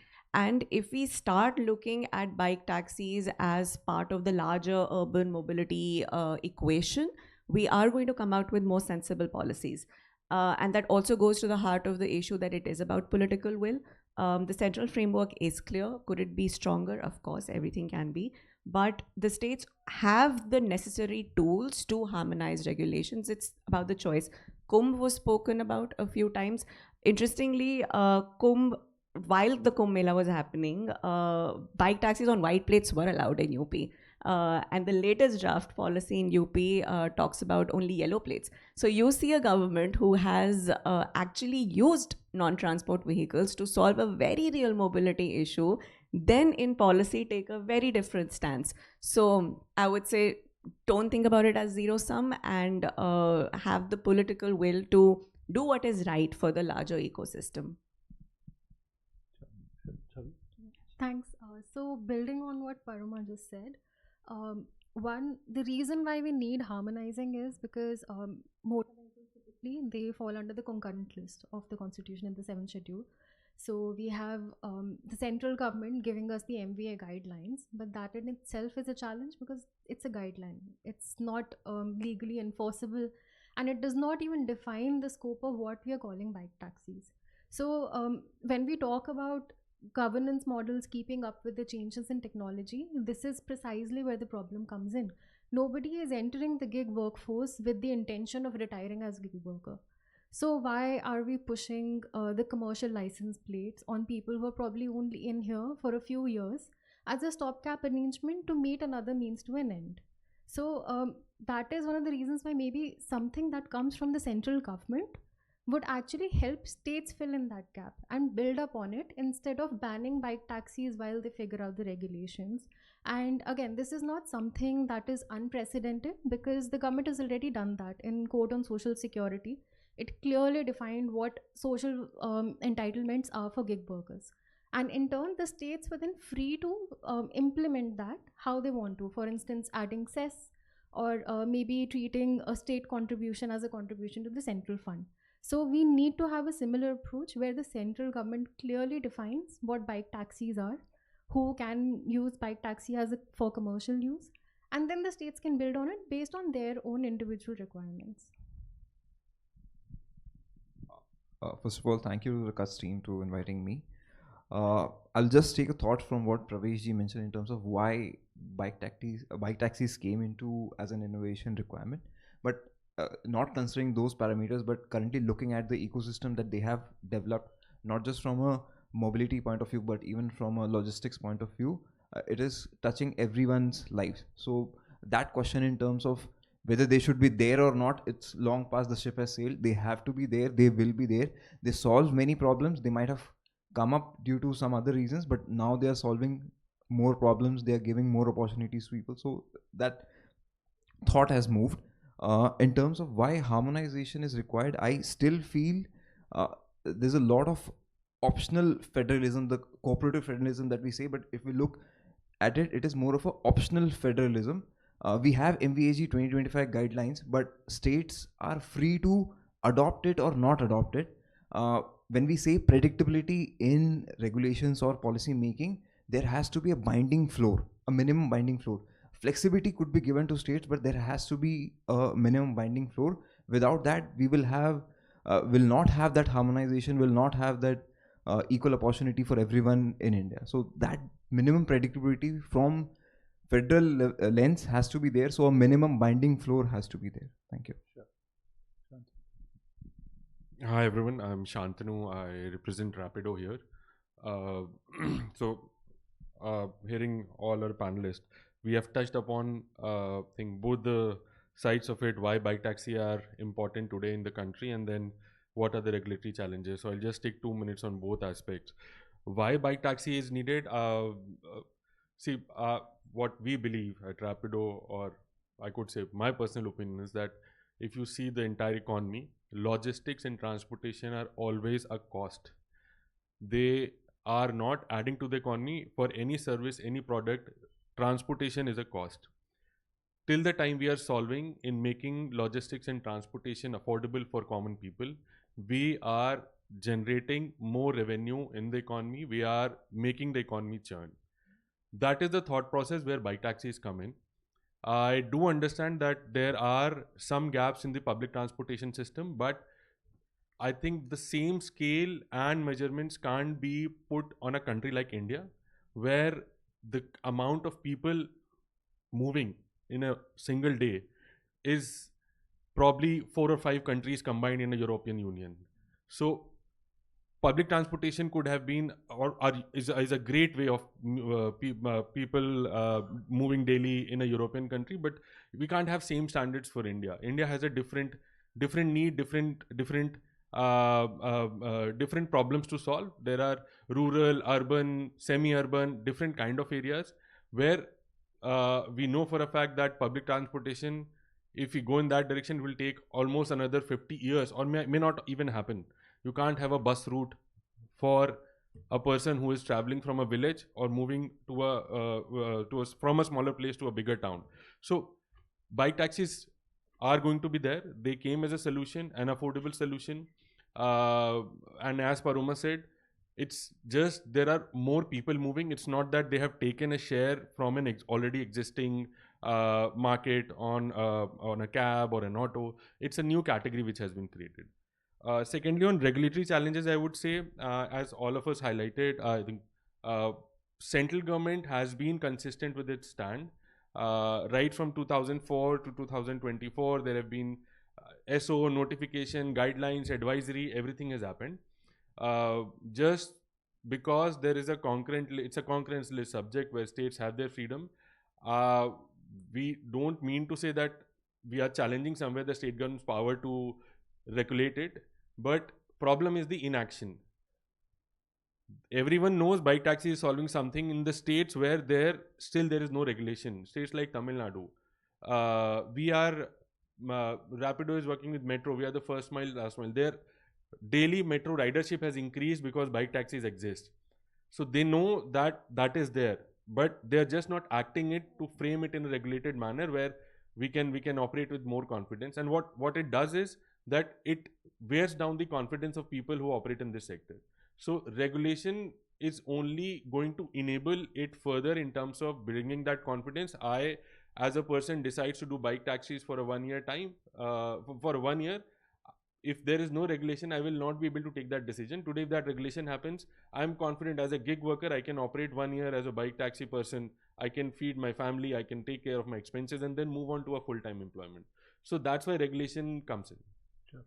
Thank you. Thank you so much, Shantanu and other panelists. Because we sort of started here, maybe we'll start from you, Shantanu, this time. Sure.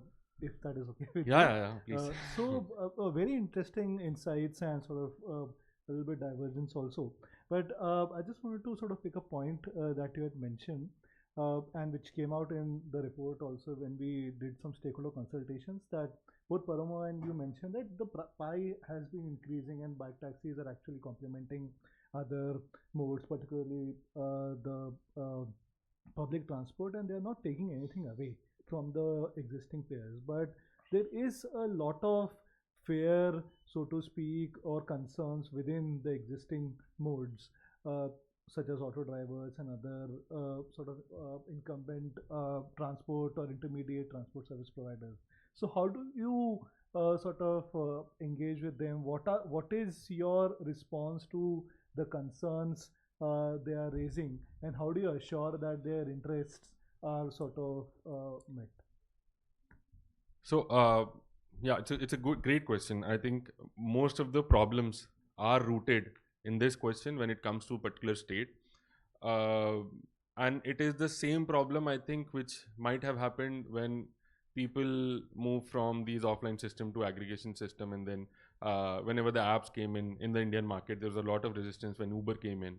So it's a journey. I see bike taxi a very new product to when you are talking about reforming the mobility ecosystem in any country like India. Bike taxis are comparatively very new. Today, everyone knows bike taxis. I think 5 years, probably when I joined Rapido, I was not aware that bike taxis are so big. So from my outlook as well, today, 5 years down the line, the number of orders which a bike taxi does across all platforms is very huge. So obviously, it will take some time. It will take people to get know and understand why bike taxis are important. And I'll give you very just a candid thing. Like we engage with a lot of transport department officials in different state governments. I have met people in RTOs who are coming to office by a bike taxi. And they have a different view that no, this is not coming. Sir, abhi aap aaye ho idhar hi bike taxi mein. So understand the convenience, and as sir said, technology moves ahead, regulation follows, and I feel that this is something which is actually missing here, and majorly on the part of the state governments. If that happens, with that minimum benchmarking done by the central government, and then states free to regulate in whatever manner and fashion they want to do so, this will definitely change. And as far as auto unions and cab unions, which are the I would say that is a major friction point. But most of us would be surprised to know that on a platform like Rapido and Uber, the growth in terms of number of trips which are happening on autos and bike taxis have been consistent, and they have been increasing year on year. It's not that it's only bike taxis which are increasing and auto trips are going down. Auto trips are going up at the same level, and bike taxis are going up at the same level. So there are more auto drivers coming in the online ecosystem. So it's basically bringing more offline people or offline world drivers into the ecosystem of being into digital, transparent pricing and all those things. So it's not a I think it's not a competition per se. Sure. I could just add a data point to that. Sure. We had a period. You can, yeah. We had a period in Maharashtra and Karnataka where bike taxis were suspended for a small period of time. And we did some analysis to see what actually happened in the market. So the trips that bike taxi were adding were just gone. It's not like those guys went to autos or those guys took cars. So it's not like bike taxi trips were eating into what those guys would have made. And you don't know what happened to those people. Did they like not access something for a while? Were they just walking instead? We don't know that. But the pie was not harmed by that. And the other thing about just the friction is that I think the major point of friction comes because commercial taxi drivers and commercial auto drivers, they have invested resources into buying an asset that is their livelihood. I think the problem comes when you tell that, oh, bike taxis should run unregulated. Nobody here is batting for that. You have regulation, but have a light touch regulation that makes sense for this product. but you take everyone along. Sure. So Nikhil, while we have heard a lot of perspectives, and also in the study we did some international comparison in terms of what other countries and sort of are doing, and Dr. Gokul also talked about that. In your view, given that you have studied this sector quite closely and you also looked at what are the developments in other countries, are there some models which India can perhaps learn from? I would think that perhaps there is some model on Indonesia which sort of is similar to India, and maybe India can learn from there. Or in Ghana also there are some interesting developments. So if you want to talk about some of those. Sure. I had just one point to add.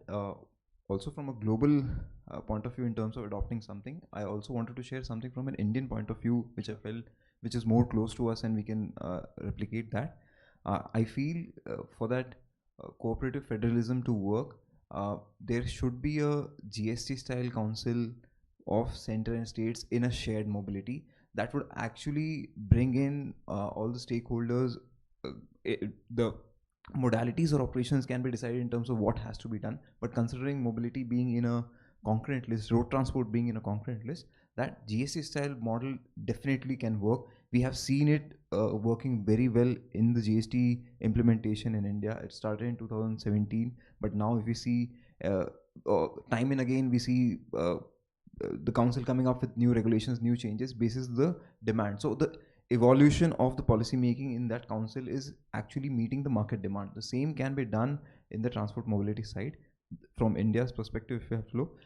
Globally, also one example that I would want to share, sir has also highlighted that of the EU work platform approach. So there also they have a common floor or a common base, minimum base, and then they have states and countries have flexibility to develop on that. So similar approach can be adopted in India instead of keeping it completely optional for the states to adopt, and center only gives an advisory.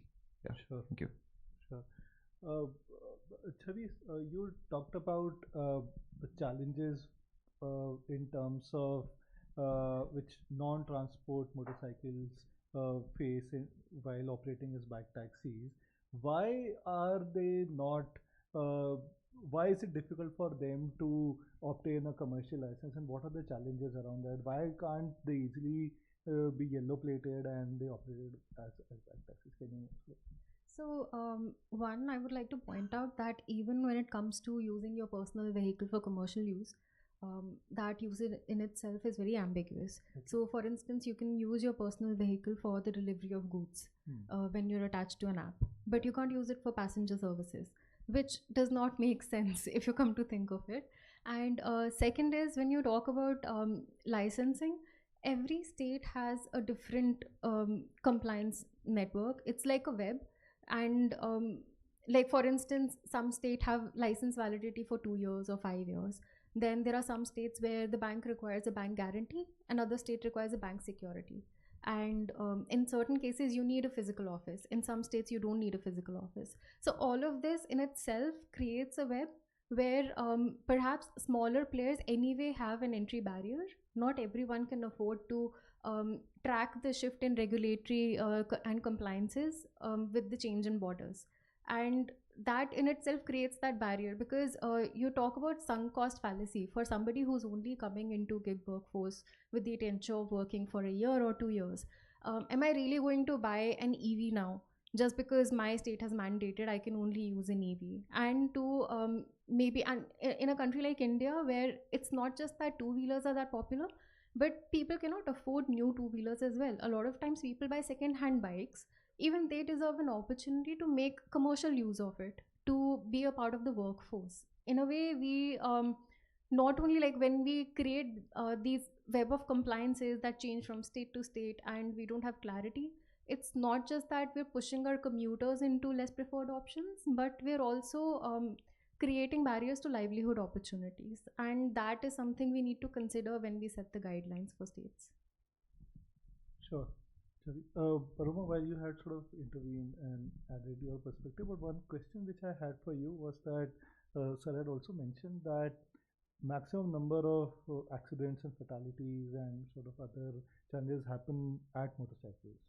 And while states are doing what they are doing and maybe they need to do more, what should and what are the platforms doing to address some of these challenges related to safety and others which come along with bike taxis? Would you like to talk about that?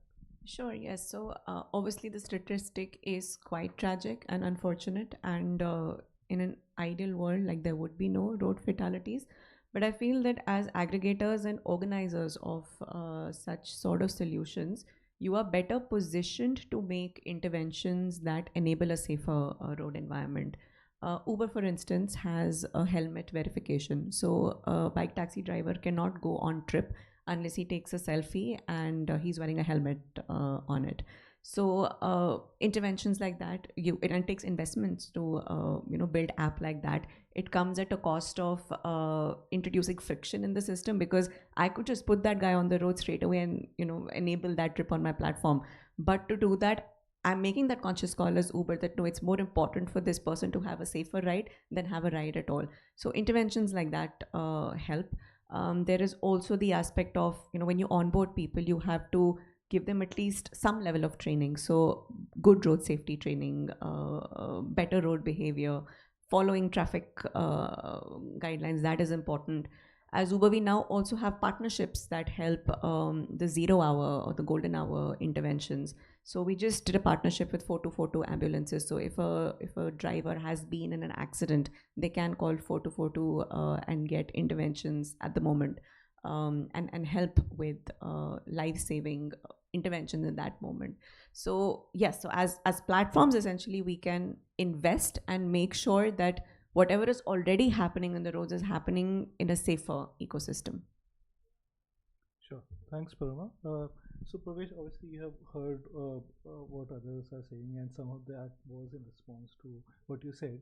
But let me also sort of frame my question in a way that bike taxis are here, as you also mentioned.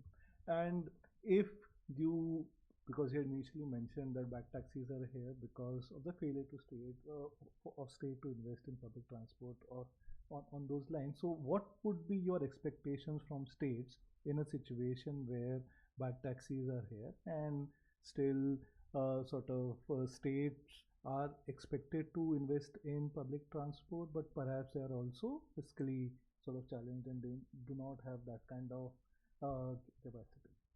Yeah, I mean, we have to decide whether, what kind of India do we want in 2047, honestly, right? It's not about bike taxis. I think they should be there. They are there, they should be there, and they should be even doing better.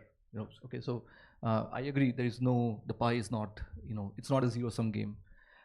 There's no doubt in that, right? So they should be there. And I think to be honest, Rapido, Uber came probably later in the bike taxi scene. Rapido is the one, and I've worked with Arvind very, very closely, I think before even you joined.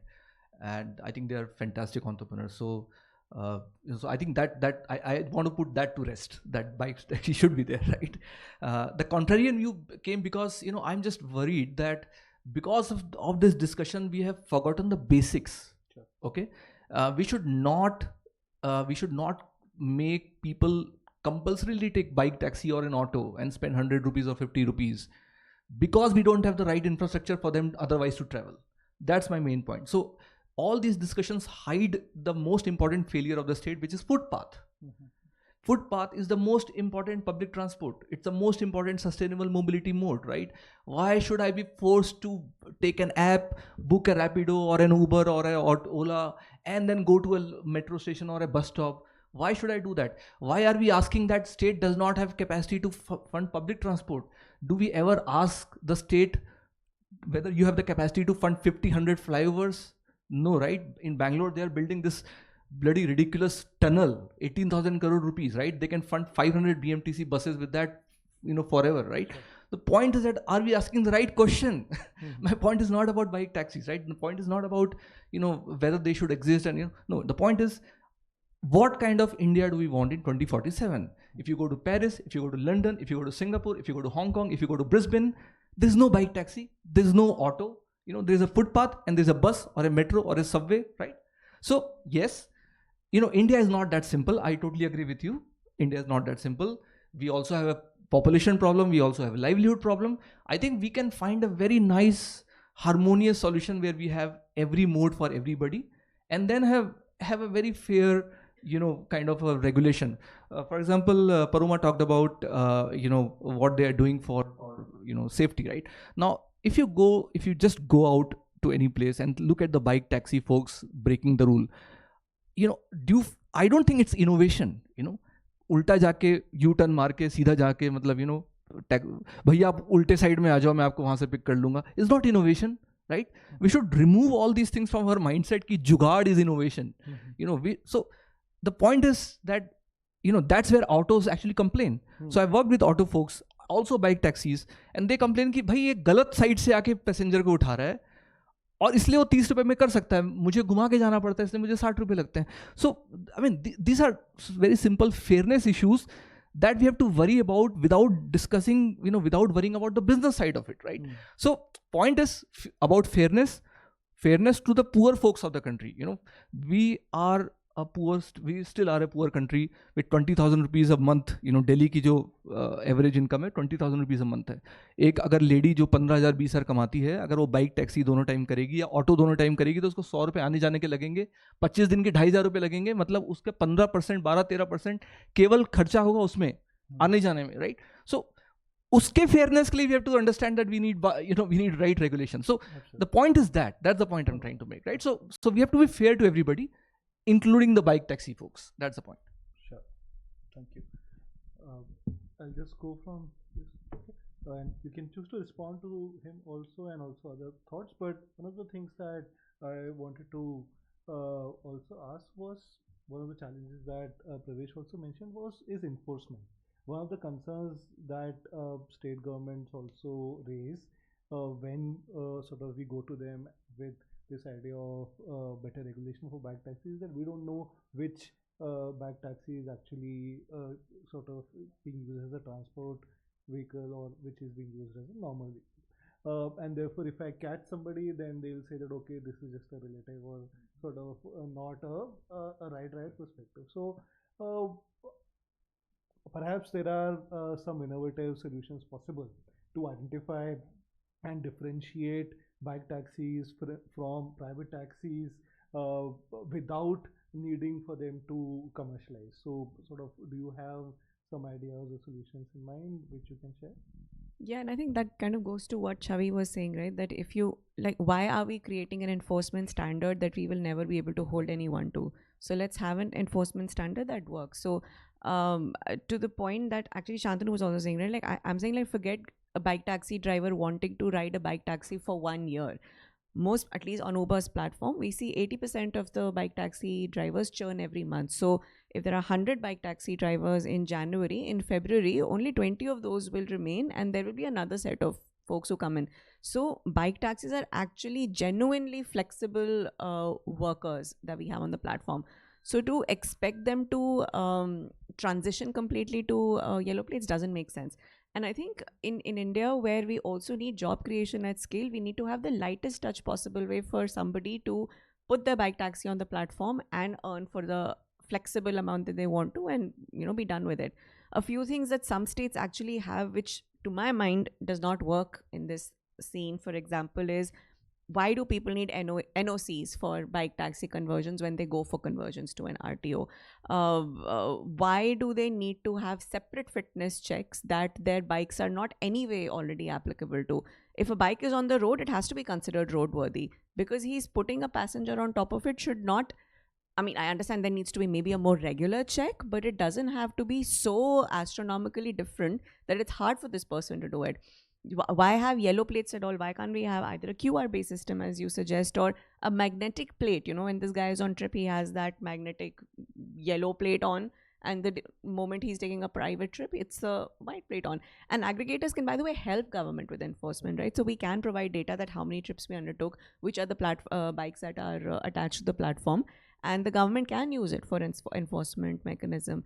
And to Mr. Gokan's point, there are the India stack is ready to make those kind of interventions. If you integrate Vahan with Sarthi with a government database, a traffic cop on the street can actually look up which bike taxi is providing which trip and with what permits. So I think if we really lean in, there are ways to do this in the most simplest way possible, but again comes to political will. So, Chavi, very interesting points have been made here, and also one of the things which Dr. Gokun also mentioned, that bike taxi is part of the broader mobility sort of architecture that we are moving towards. And as Pravesh had also mentioned, that perhaps there is a need to rethink priorities in terms of investment in public transport versus investment around bike taxis, so that we are able to ensure inclusive, safer mobility ecosystem for 2047. How do we ensure that kind of a balance? How do we ensure that state is prioritizing right issue and looking at the right problem? Right. So I think we have to set a baseline, and that has to come from the center. We can have model regulatory framework that clearly tells us what regulations are to be followed in what terms, that defines the scope, and then the states can adjust to it. So for instance, Rwanda has this model where the government and private sector co-created compliances and other frameworks for this sector. And that is something that is very essential for India as well, because like for instance, Paroma just mentioned, during the ban in Bombay, we didn't see a shift in those number of trips into another alternative mode of transport. This is all data that platforms can actually give, so we can tell the government what regulations can and cannot work. At the same time, when we talk about infrastructure development, bike taxis do need their own set of infrastructure development as well. So we need to have a minimum threshold. For instance, if we are making it compulsory for EVs, do these states have the necessary EV infrastructure to support that many bike taxis? And at the same time, for instance, maybe somebody who is applying a taxi in Jaipur would have different needs for infrastructure compared to somebody in Mumbai, because Mumbai has a much more congested and stressed infrastructure. And the fact that maybe in states like Rajasthan, bike taxi would be treated for last mile or first mile connectivity, but in metro cities like Delhi and Bombay, it would be for point to point transport. So there is a huge difference in how the same model is treated in different states, but the minimum threshold has to be defined. And that harmonization can only come when, and we can do that because for instance, we do have the Transport Development Council, which is headed by the Union Transport Minister and has all the state transport ministers as well. Maybe the industry can co-create that model with the Transport Development Council, and the states can then give their inputs, and the states still maintain their autonomy to change the regulations based on their requirements, but at least it is something that is more practical and rooted in what grassroots reality are. Sure. Nikhil, you had talked about better central-state coordination, and so do you agree with some of the points which have you mentioned in terms of Transport Council? And secondly, the question which I had for you is that there is a push towards decarbonization, electrification, and EVs, and we see that in some of the states, particularly in Delhi, for instance, there is perhaps more push towards EV and mandatory EV vehicles. So while the objective perhaps is legitimate and is also speaking to the problem which the state government wants to resolve, but is this the right approach which Delhi government is sort of pushing forward, or you think this transition could be better managed? How do you see this? If you're looking at Delhi and specifically at the emission part of the problem which the government is trying to solve, the case of Delhi becomes very unique compared to what we have in other cities or other states in the country.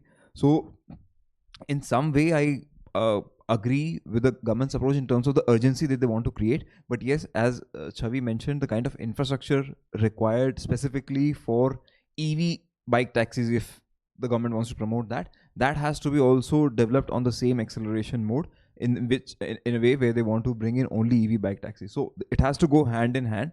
Without those infrastructure, the other side of the regulations will not survive, and we will have pass arounds or breakage of law or any informal arrangements where bike taxis are still running but not in a formal regulated way and informal way, and then they might create issues of their own. So the intention is right with the acceleration that they want, but the other side to support that intention is also very much required. Thank you. Sure. Shantanu, in case you want to sort of speak to some of the points which you mentioned earlier, and also I wanted to ask that perhaps as of now, bike taxi regulation is not viewed by states as a revenue potential regulation, wherein states could perhaps earn some revenue and also reinvest in infrastructure or in their other priorities. Do you have any thoughts around how can that be changed? What is the potential for bike taxis to contribute to sort of states' finances, which can be reinvested in safety, infrastructure, and other priorities? And any other point that you may want to highlight? Yeah, Amol. So first, I would like to respond to Pravesh. Same thing. No.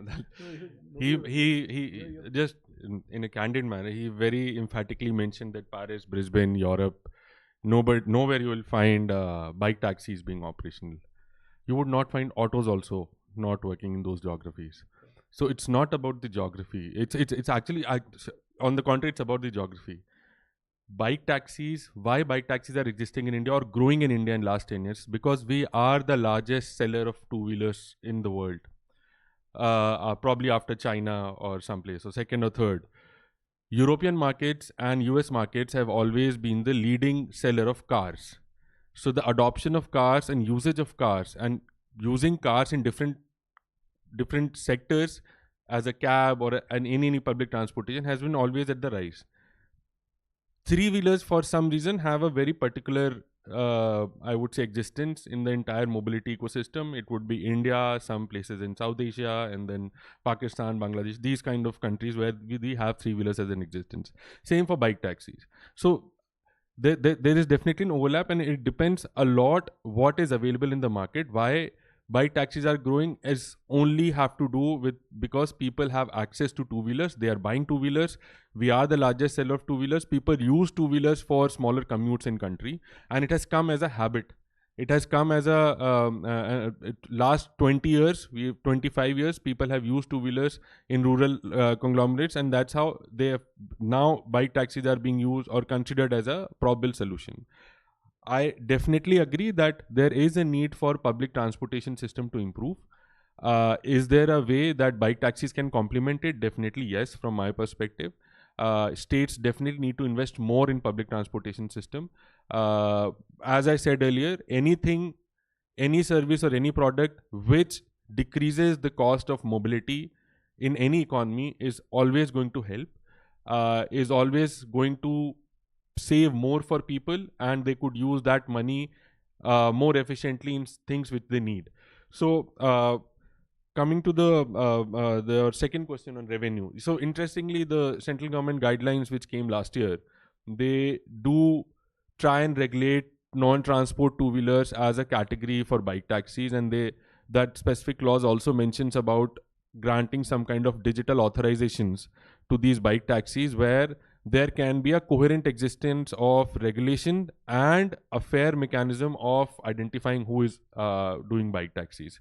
As Amol, you also said that when you were interacting with transport departments at different states, there was a problem of how should we identify who is doing bike taxis.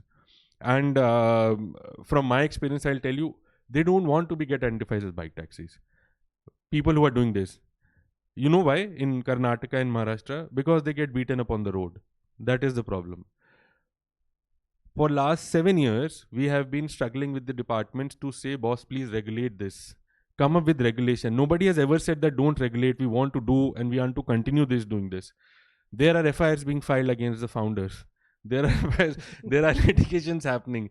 As if we are doing something, some drug peddling is happening or whatever is happening. We are just helping people move from point A to point B. And the larger PR narrative around this is that we are doing something which is like, why are we even considering or why are we even operating this business? So this mindset has to change. If you regulate today, you come up with a solution, and state government's prerogative. State government can decide, okay, bike taxis are to be operated in a certain manner where We want to know, or we want to understand, or we want to know on the road who is operating bike taxis. There could be stickers, there could be helmets, there could be jerseys. You would find a Zomato person or a delivery person wearing a jersey. Why is a Rapido person or a Uber person who's doing bike taxis not wearing a jersey? Because he's worried. उसको अभी कोई चौराहे पे रोक के मारेगा. So that's the problem. So nobody or none of our platforms has ever entered in a room with a government and said ki we don't want to regulate this. It's always the requests have been please regulate in a certain manner, which is beneficial for both people who are doing bike taxis and for the platform and for the government. Revenue, interestingly, I think that was captured in the report as well. If there is a provision for having a digital authorization, today there is a tech which exists, and as you said, that Vahan Sarthi portal, everything which is there, it all can be integrated. Platforms are willing to fund that authorization. We have submitted proposals where we are saying that if, let's say, I'm operating 1 lakh bike taxis in the entire country, just for a numbers assumption, I'm willing to buy authorizations for the entire base. And on my app, I will give those authorizations to that concerned driver. He will have it on his phone. Any enforcement officer in the state can look at a phone and say, okay, this permit and authorization is temporary for a week's time and it's valid from this time to this date. So it's just political will, and mere 5 rupees, I think there was a number mentioned of 540 crores or something. It's huge uptake. Most of the transport corporations in the country are running in losses. All the SUs are running in losses. They were previously controlled by government, then it was privatized, or then it was changed into, not privatized, it was changed, the nature was changed to a transport undertakings. They have to be profit making. Barring few states, everyone is running in loss. So this is where the revenue can come. We want to very aggressively say 2030, we want to adopt fully into an EV fleet. Where is the money? Where will the money come from? This is one of the sector where probably we see get the money, build infrastructure for EVs, build incentives for these bike taxi drivers to change their two-wheelers from ICE to EV. So that money can be utilized in a lot of sense. Great, thanks, Chandra. Yeah, I'll give you all of you because I also want to see if there are any questions, and then we can sort of go to final things that is okay with you. So on the 30 seconds on that money part, this is very important. No, you'll have your time. So I just want to see if there are any questions from the audience, because I saw some nodding and smiling faces. Please identify yourself and ask a question very briefly if possible. And also if you want to sort of ask a question to a particular panelist. Sure. Hi, my name is Gursimran. I work with Ad Factors Public Policy. So my question is, how can governments ensure that the regulation is not, they keep pace with the evolving sort of mobility technologies instead of becoming outdated right around implementation itself? Okay, so we'll take 2-3 questions and then maybe we'll try and answer if possible. Does anyone has? Sure.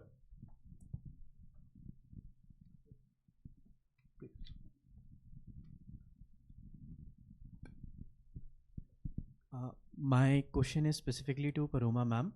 Ma'am, my name is Arnav Srivastava. I work for Cuts International. Ma'am, you mentioned that 80% of the workers quit within 1 year. So there is a high flexibility rate. So my question here is, it could also be driven because of safety issues, or they are unpoorly paid, or so when we are designing a regulatory framework, how would the regulators differentiate between voluntary flexibility versus involuntary churn? So sure, thanks. Last question. Amol, myself Vijay from Cuts International. I have one question. If India were to develop a harmonized farm framework, what should be the standardized across all states, and what aspects should remain flexible for local governments? Okay, so sorry, you had, okay. Yeah, one final question. So my name's Astha, I'm from Crash Free India. So I had a few questions to everyone actually. From a road safety standpoint, I'm very curious because we've been following the whole gig worker. How can we increase road safety for gig workers without impacting ease of doing business? Because this is actually creating livelihood for a lot of folks. So this is one is specific to Pravesh. You'd mentioned that, of course, bike taxis are also flouting a lot of rules. I mean, personally, I've been in autos a lot more than bike taxis, and I do notice they themselves are flouting rules. So I'm curious about your perspective on that, because you were saying that a lot of auto workers you've worked with have said that, okay, it is difficult for them to make these cuts. But I've personally taken rides where I didn't request them to do it, and they will streamline through a major arterial road and interrupt traffic flow. Another question was to Chavi.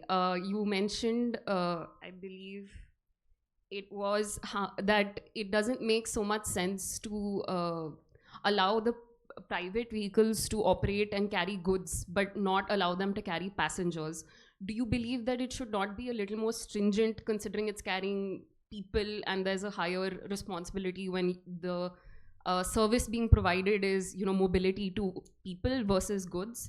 And I guess I just wanted to understand how you see that. And I mean, I also wanted to ask Paroma and Shantanu, there's some interesting solutions that have been suggested in terms of how a GST type council could be operated, how, you know, we can co-create solutions. And considering there's a lot of discussions surrounding data sharing specifically for platforms, really curious to see how you guys think we can operationalize that in practice. Sure. So thank you so much for your question. So I think let's do it this way, because all of you have perhaps identified one question or more each which were directed to you.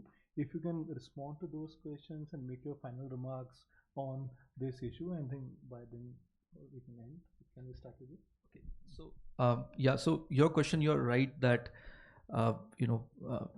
autos do flout a lot of, in India, anybody who gets an opportunity will flout a rule. So that is the bigger problem, right? I mean, we are not a we still are 80 years of independence only, right? We still are living in the slavery of British. So that's the reason. But the point is not that. The point is that it's difficult for an auto to flout more rules than the bike taxi. That's the point. So they're saying, या तो हम दोनों को पकड़ो या फिर हम दोनों को छोड़ दो, वो ये बोलना चाह रहे हैं. By the way, there are so many rules to auto folks. Dress. They have to do 10 type of verifications. I mean, they bribe their way to it, but they still have to do it. Okay, so that's the answer. But interestingly, you said, right, you have not taken bike taxis as much. In fact, this is the thing. My daughter, I have a 17-year-old daughter. I actually tell her to take bike taxi every day. She says, you don't understand. You are a male. I can't sit. Right. Here's the thing, right? I mean, I'm not hearing voices from women who are saying that why are we, again, I'm not saying it should not be there, it should be there, right? I'm saying here's another limitation of bike taxi. Anyway, my final remark, I hope that answers.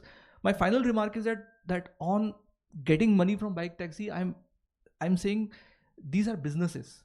When you take money from them, they're going to take money from the passenger, the customer, right? Which is not a rich guy.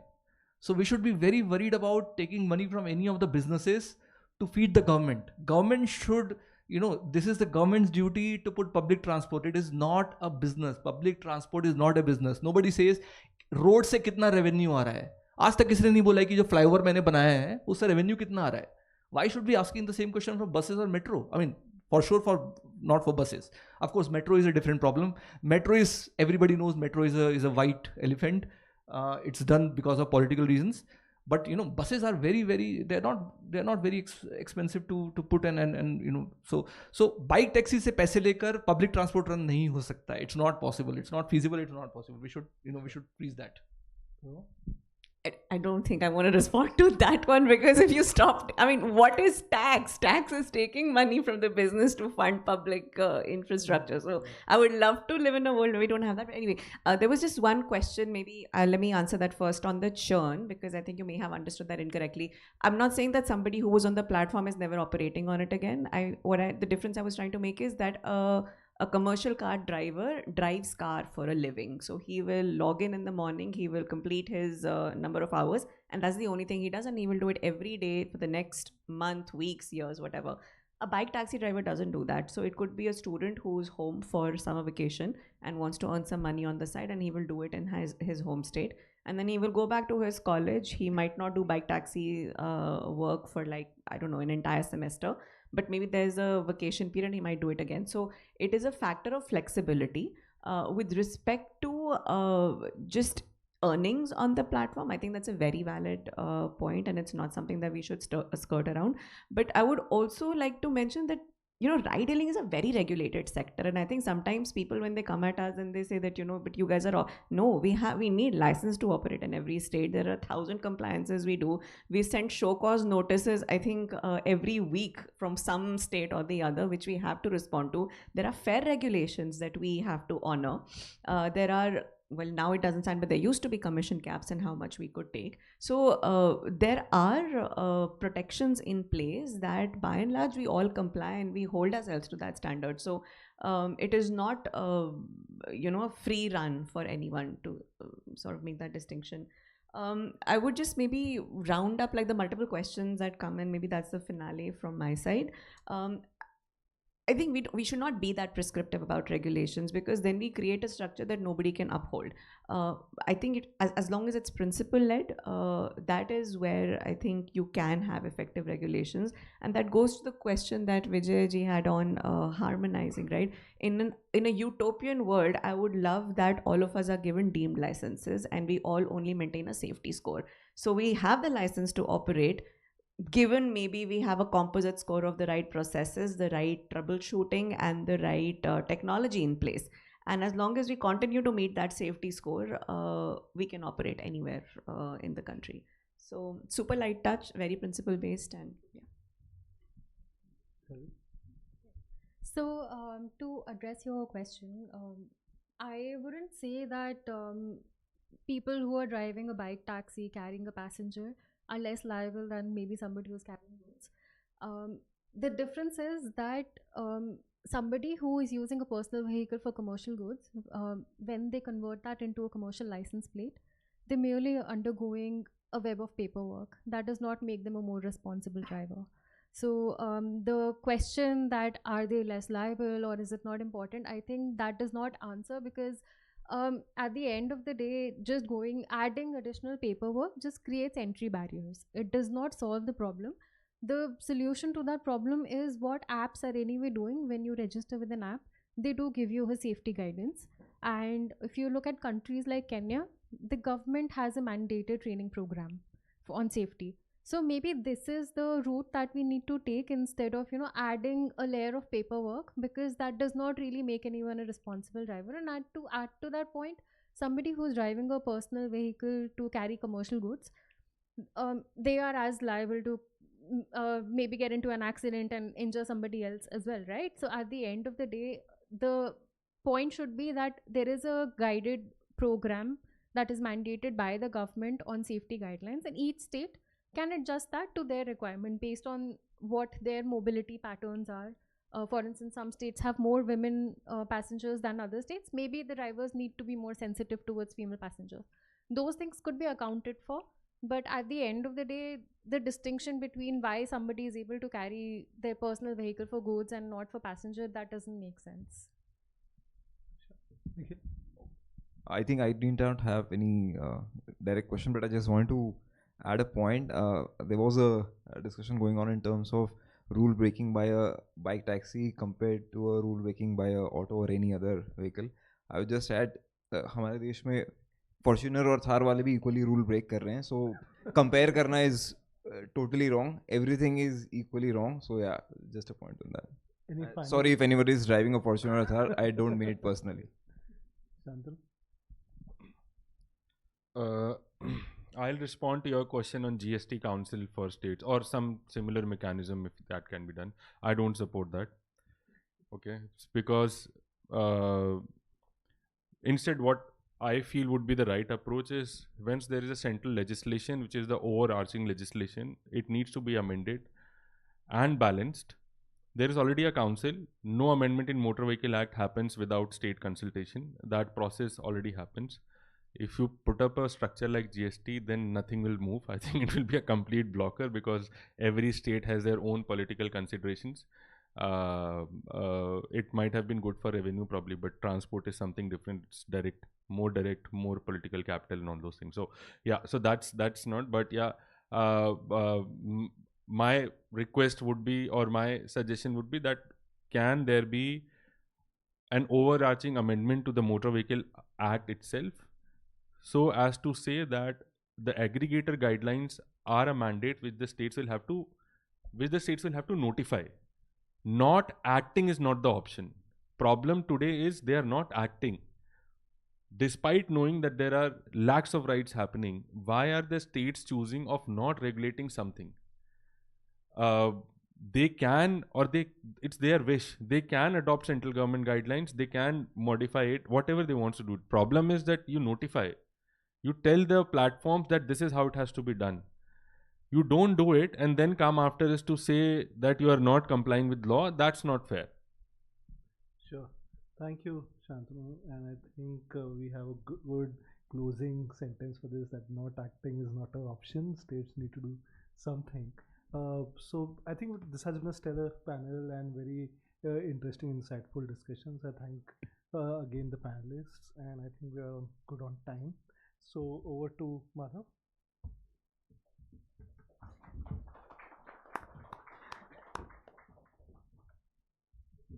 Right. So thank you to our moderator and distinguished panelists for an enriching discussion. I'd request our moderator, Mr. Amol Kulkarni, to please facilitate all our panelists. Mr. Pravesh Biyani,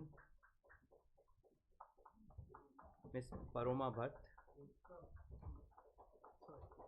Ms. Chavi Banswal,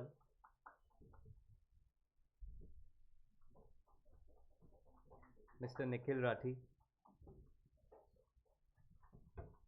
and Mr. Shantanu Sharma.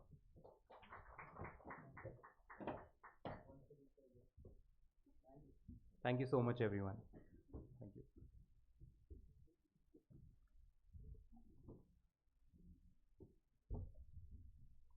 So now we'll directly move to our second panel, which is on bike taxi in India's mobility ecosystem, innovation, livelihoods, and consumer welfare. While regulations provide the framework, innovation and livelihood determine how that framework delivers value on the ground. This discussion will examine the role of bike taxis in improving urban mobility, supporting gig workers, advancing electric mobility, and enhancing consumer welfare, while considering how policy can enable responsible innovation. To moderate this discussion, it is my pleasure to invite Mr. Anil Sasi, National Business Editor, The Indian Express.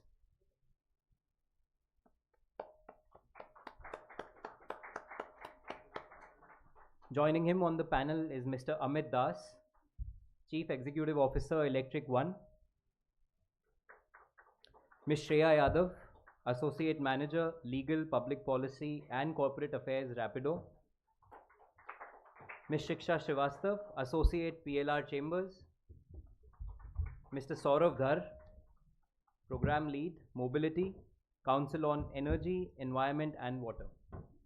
Along with them, it is Mr. Virendra Singh Ji Rathore, Deputy Transport Commissioner, Government of Rajasthan, former consultant to Ministry of Road Transport and Highways.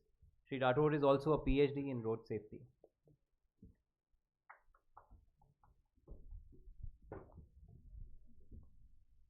Over to you, Anil.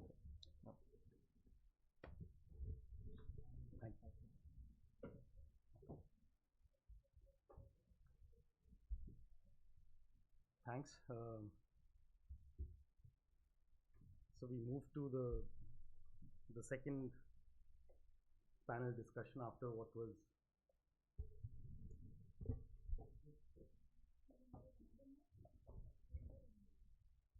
this is okay.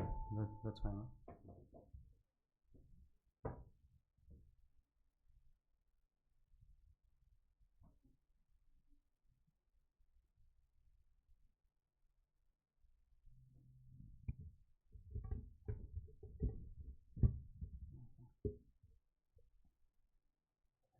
I think this should be okay.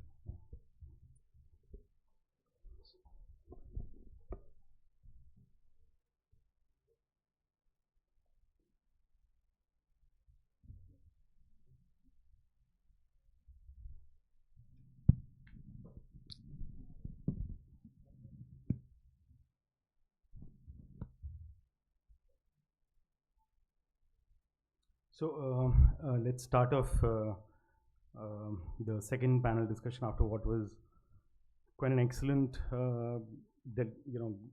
discussion and quite charged sometimes, but which added to the passion. But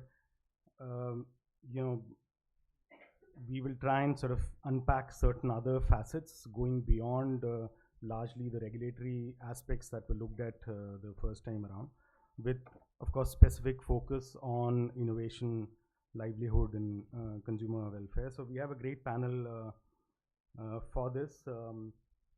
Shreya Yadav is to my left. She's with Rapido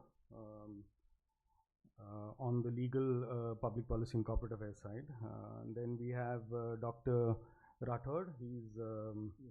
He's Deputy Transport Commissioner with the Government of Rajasthan, and he's previously been a consultant in MORTH, the Ministry of Road Transport and Highways.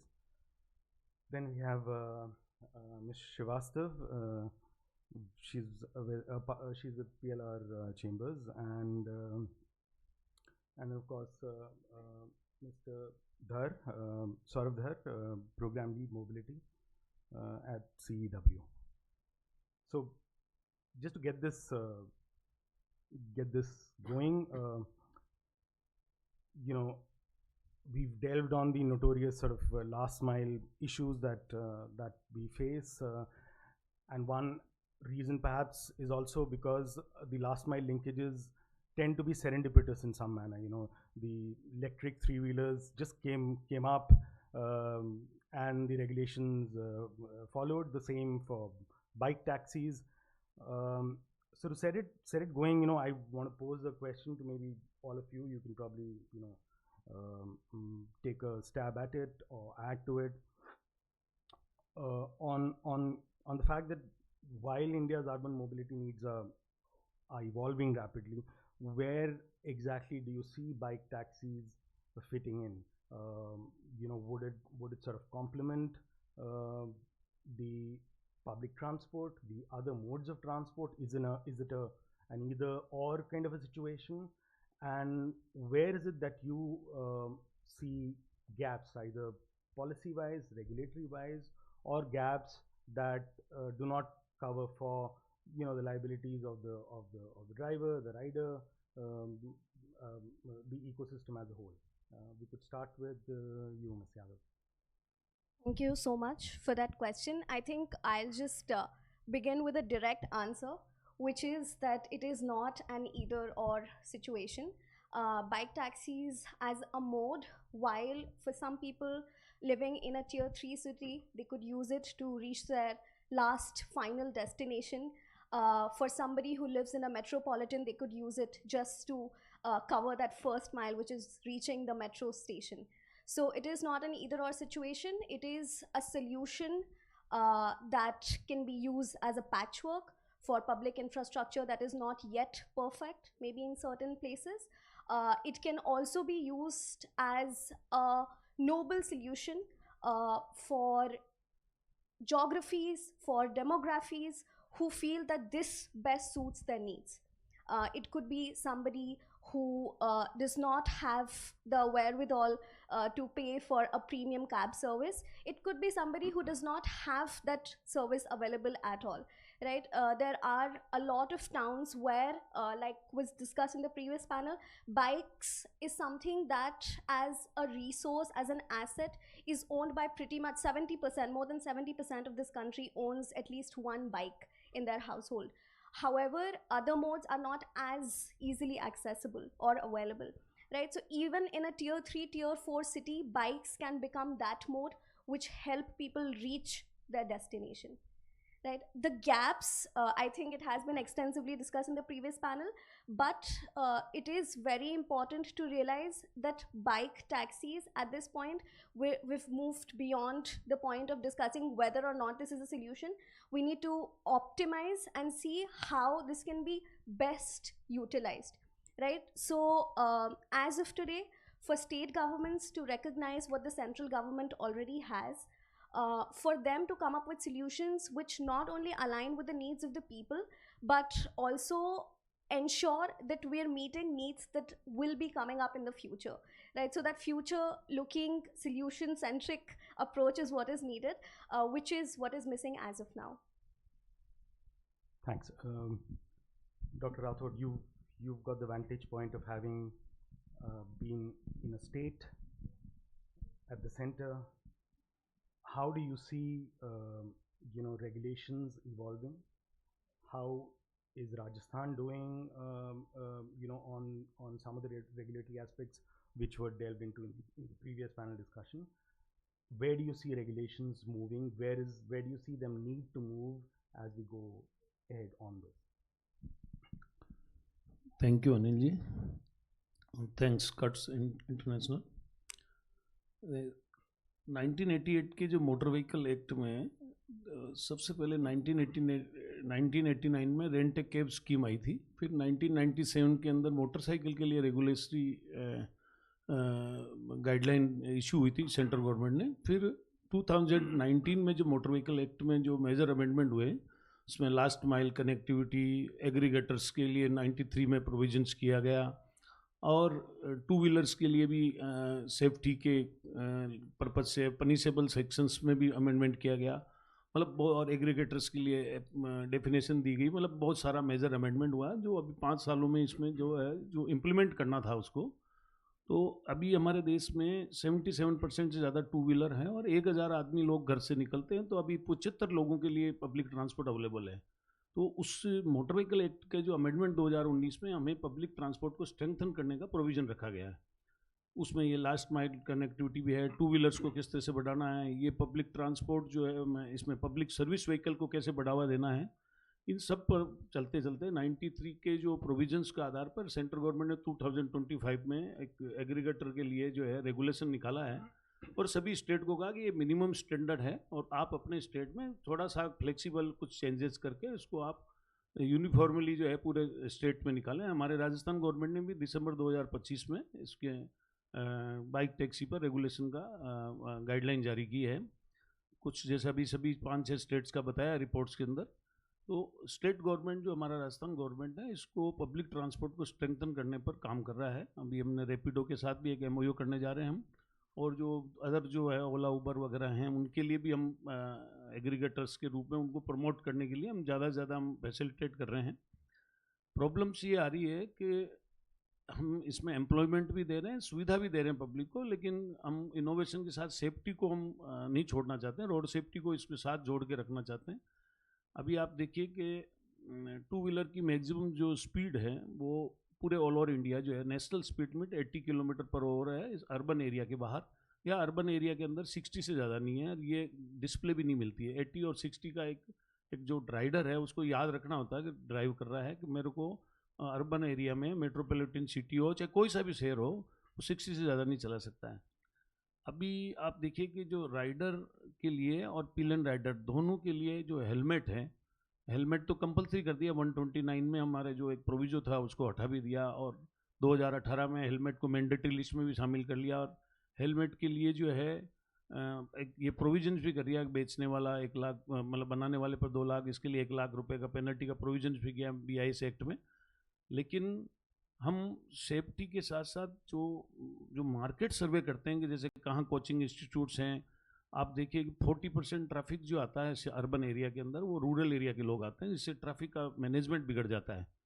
तो उसको हम कैसे करें, गांव से लोगों को शहर तक लाएं, मोहल्ले से उसको पब्लिक ट्रांसपोर्ट का किसी स्टॉपेज तक लेके आएँ.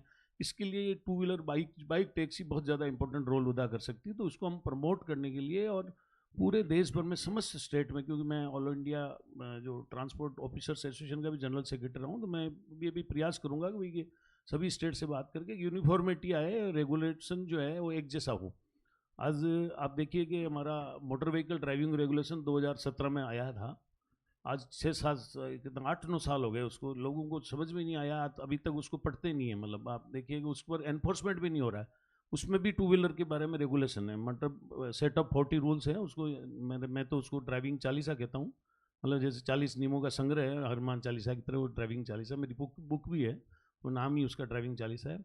तो कहने का मतलब ये मेरा ये है कि आपको 75 लोगों के लिए पब्लिक ट्रांसपोर्ट अवेलेबल है, हर व्यक्ति के लिए मोड ऑफ ट्रांसपोर्ट क्या होगा ये सरकार को तय करना जरूरी हो गया कि कौन किस टाइप के टारगेट ग्रुप्स हैं या उनको हम कैसे मोड ऑफ ट्रांसपोर्ट दें। आज चाहे स्कूल के अंदर ही देख लीजिए आप, स्कूल के अंदर 1000 बच्चे पढ़ते हैं तो स्कूल के प्रिंसिपल को पता होना चाहिए कि बच्चे आते कैसे हैं, उनका मोड ऑफ ट्रांसपोर्ट क्या है, चाहे वो एडमिशन के टाइम भी फॉर्म भराएं। तो हम बाइक टैक्सी को जो रेगुलेशन है, जो जैसा भी अभी बताया, जो क्योंकि सेंट्रल गवर्नमेंट ने CMVR में कहीं नहीं डाला है, CMVR में डाला नहीं, केवल 93 सेक्शन के अंदर हमारे को डाल रखा है, लेकिन अब हम उसको स्टेट में जितने भी हम लोग कर रहे हैं तो उनको हम कैसे प्रमोट कर सकें। कुछ आपने कहीं बताया कि जैसे सिक्योरिटी वगैरह कहीं ज़्यादा ले रहे हैं, कहीं कम ले रहे हैं, क्योंकि ये स्टेट पे छोड़ा गया है। जो सेंट्रल गवर्नमेंट ने जो रेगुलेशन जारी किया उसमें स्टेट पे छोड़ा गया है।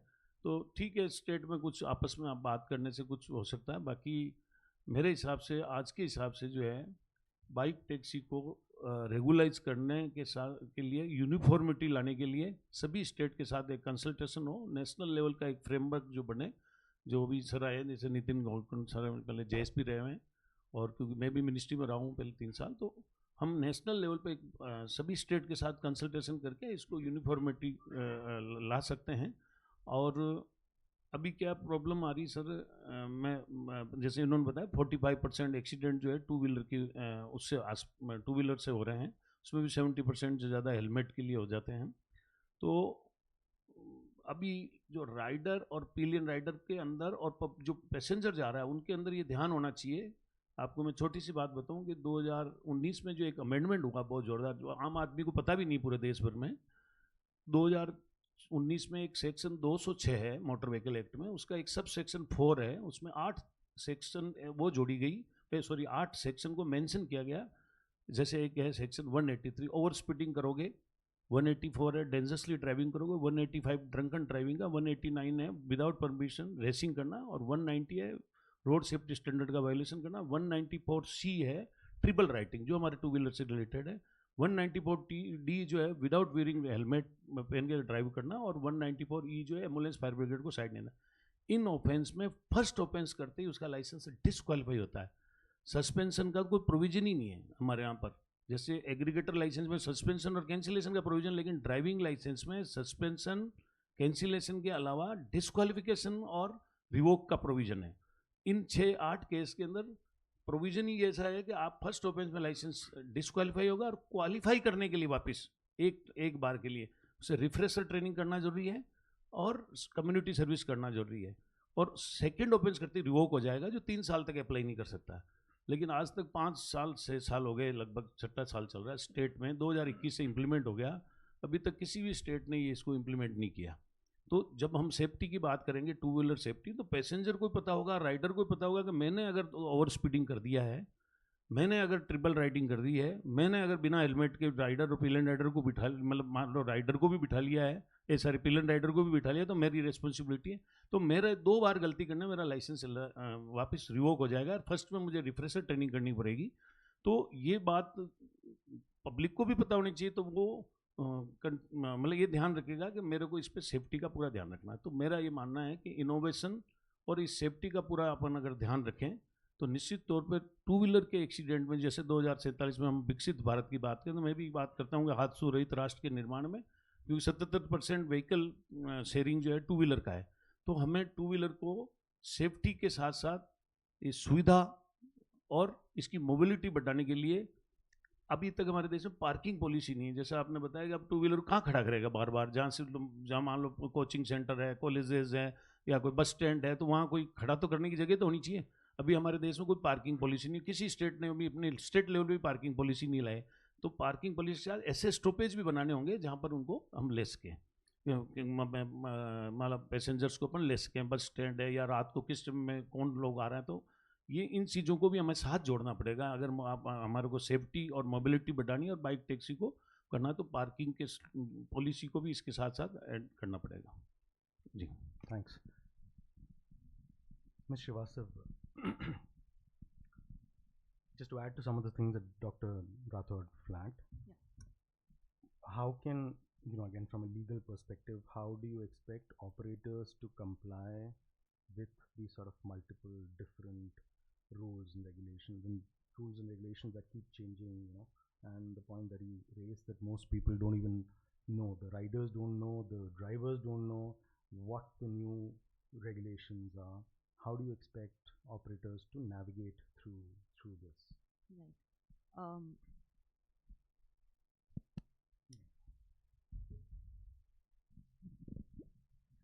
Right. So the points being made on the panel right now before me, the two speakers, were extremely important and valid.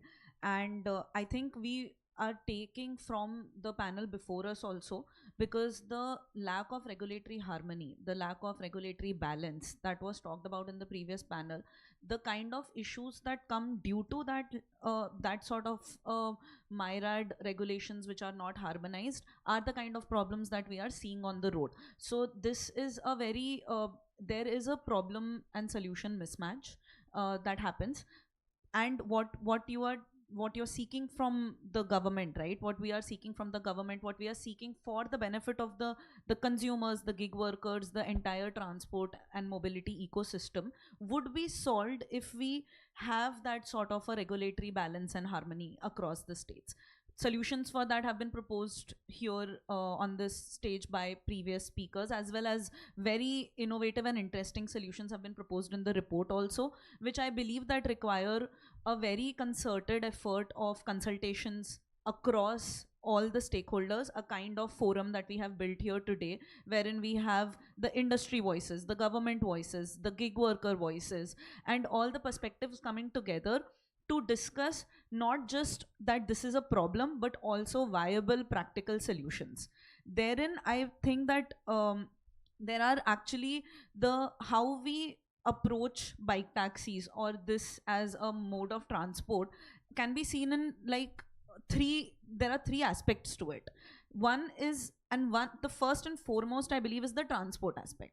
It is a form of a mode of transport. It takes people from point A, point B. It's an on-demand transport, and we don't need to argue or think about whether it is needed. It is there, it is here. We cannot deny this any further. So when it is a existing mode of transport, why not to regulate it? Nobody is asking for it to not be regulated. We want systematic and harmonized regulations for it. The second aspect, when we look at bike taxis that come, are the people who are the backbone of it. It's the gig labor. All the states, including Rajasthan, have been very forefront in the gig for making laws and codes for gig workers, right? For their benefits, for their protections. That is tied into the bike taxi framework. Those also have to be seen. The last panel also talked about how bike taxis can be whether bike taxis can be a viable mode of transport for women. Definitely. Like, if we have enough number of women on the streets today riding two-wheelers, why can't it be a women-led mode of transport, where it is a by women for women sort of transport, right? Then the third aspect, which the topic of our panel today also addresses, is the technology aspect of it. It is not just a mode of transport, it is an innovative mode of transport. It is built on a digital innovation like platform aggregation coming in India. So definitely the question right now cannot be should it be allowed, whether it should be regulated. It is a reality, and it's a very I would say a very important reality for the Indian economy and the mobility ecosystem. So harmonized regulations is what would make this to be more conducive for all the stakeholders involved here. And there are multiple perspectives that we can discuss. Of course, how the national framework would come, what part of it should we leave to the states, the day-to-day implementation like fare regulation can be left to the state, the permit issuance can be left to the state, local operations can be left to the states, but a larger baseline framework is required by the central government to serve as the backbone for the different states to follow. Right now we see major gaps. We see major, not only implementation gaps, we see policy gaps. There are policy vacuums, and the reality is that bike taxis are plying on the streets. There is a demand by the gig workers, by the consumers, but the regulations have not even kept up to the extent that they don't even exist in multiple states, right? So that, I think, is the gap which will solve for the kind of issues that we are talking about and highlighting here. Mr. Dhar, we had some discussion in the previous panel as well on EVs being, offered as the way forward. Now, of course, there are there are environmental reasons for it, which make sense with where we are moving, both on the sustainability and emission reduction front. But the question really is that is this sector in a position to maybe take on the imposition of what is a sort of a preferred mode of vehicle, the electric vehicle, which tends to be, which means two things. One, the driver has to buy a new bike, which would entail some cost. And then, of course, the fact that the whole economics of essentially using what is his or her mode of transport, current mode of transport, to run a a gig for a few hours, that gets completely upended. So while there is the trade-off on the environment front, there is obviously the pitfall on the other side. How do you at CEW look at this? Yeah, thank you. Just because I am part of CEW, we have been working with CAQM in Delhi. So just wanted to tell some numbers what we also crunched out over a period of last 2 years. So in Delhi, the role or the share of transportation sector in the emission is almost around 20%, 23%. I'm just keeping aside the suspended dust. I'm just talking about the transport emissions. Obviously, the trucks are making more sort of emissions because they are run on the diesel, but typically they are flying outside the Delhi boundary, so have not much impact on the Delhi emissions. So out of this 23%, if we just look at the different transport mode, then there are ARAI Guidelines 2018, which mentions which transport modes and which emission norms, BS2, BS3, BS4, emits how much. So the two-wheeler actually comprises, what we found is 40% of the Delhi's transport sector emission is because of the two-wheeler. Now, this is as per 2018 ARI emissions. Obviously, the ARI is going to come up with 2026 emission norms, which I have, but I don't want to disclose that. But as of now, 2018 emission ke hisab se 40% is being encountered by the two-wheeler. Now, I just wanted to share another highlights that there is a Delhi aggregator policy. Delhi aggregator policy came in 2023, November 2023. What the aggregator policy mentioned? The aggregator policy mentioned that all the aggregator vehicle service provider like Ola, Uber, Rapido, etc., they have to electrify their fleet at a certain pace. For the bike taxi, the policy came in 2023 November. It mentioned that from the day one, all the bike taxi only be run by electric mode. This has been notified by the GNCTD, but obviously the reality is something different. And recently the Delhi government comes up with the Delhi EV policy, where we can see incentive in the first year, the incentive up to 30,000 rupees if you are purchasing a new bike or electric bike. On top of that, there are 10,000 rupees will be given as a scrapping incentive. So imagine if you have a bike which is said more than 10 years old, and if you want to exchange it or take a new one, so you can get a benefit up to rupees 40,000, 30,000 for the incentive and 10,000 for the scrapping your older one. So which is almost 1/3 of a cost of a new bike. So that is something which is very encouraging from the government side. I just also wanted to highlight a point that electrification never happens because people think about the climate. Electrification, if you look at all the fleet, happen in India only on those segments where there is a monetary benefit. If we look at the FAME 2 subsidy, 56% of the FAME 2 subsidy is being utilized only for two-wheeler. Why? Because the electrification in the two-wheeler segment making some economic sense. The price of a two-wheeler, if you look at the ICE versus the electric, are marginally different. At the same time, your cost over the period of time will go down to 2 rupees per kilometer. So people see there is a benefit to actually move to EV.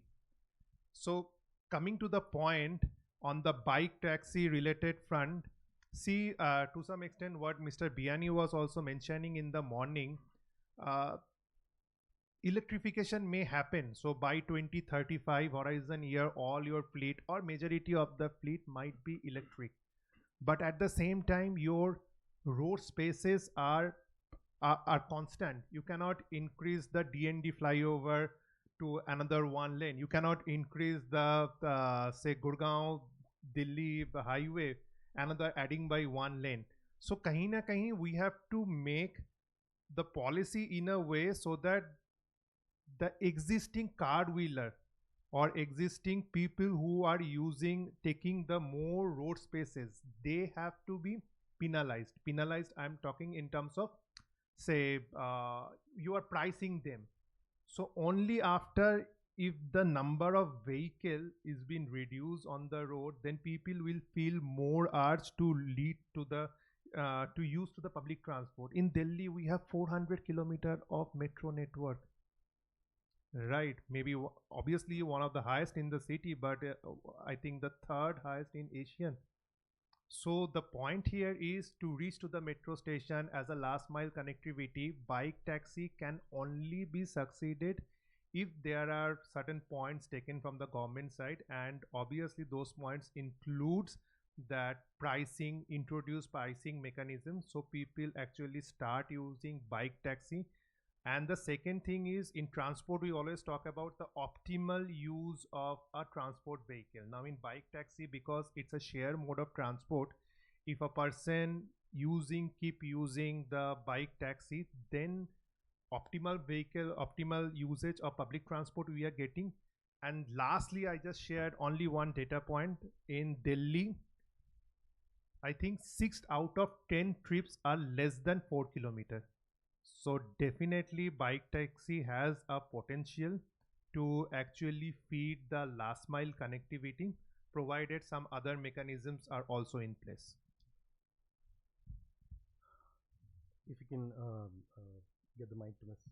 Yadav, and just to, just to get a sense of who, who the typical bike taxi driver is. How many of them are doing it part-time or full-time? What are the average earnings? I mean, either for Rapido or for other aggregators as well. I mean, if there's a sense that we can probably get. I think, as has been previously established, there is a high churn because a lot of these people are seasonal workers. They do not want to be a gig worker till the end of their life. There is a certain time period that they allot to it, if at all they want to continue working on it for a longer period. So yes, there is a good mix of workers who are working part-time. There are people who are doing this in addition to their day jobs because they would want some supplementary income. There are people who are doing it for a specific season, only a couple of months, because they're going back to their farms in the other part of the year. So there is a good mix on that front. It is also very important to recognize that bike taxis as a mode unlock livelihood potential for a segment of people who are just in general unrecognized from the livelihood space, be it the organized or unorganized sector, and that is women. Right, we have so many women who work on our platform using vehicles that they already owned within their households. Right, it is very difficult for a woman to go up to their family and ask them for resources, ask them for an asset to make a livelihood which they do not already own. So this asset utilization is something that helps them come on the roads, make a livelihood, support their family. We have so many stories of female captains, we call our drivers captains, who are supporting their family, who are going further in their education, who are supporting education for their kids. And also just the fact that we've previously established that there is a great amount of flexibility in this line of work. And that is the kind of flexibility that a woman can utilize more than any other segment of people. Right? So it is very important to recognize that while we're talking about numbers, we're talking about conversions, targets for the states, targets for the country, what the central government is doing, what the state government is doing, we cannot completely overlook stories of real people, right? And the lives that are being affected. This is something which is very important to recognize for women, for marginalized communities who may not be getting other forms of work. Unorganized work, we call it gig work, ensuring that they have dignity. Passenger mobility is one of those modes of informal work which provide a highest amount of dignity in their work.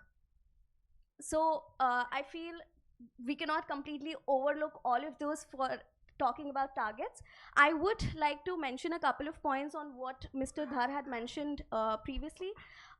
Electrification, yes, I think we're all in agreement that it is very important for the future of the country. However, we need to recognize at what cost we're achieving those targets, right?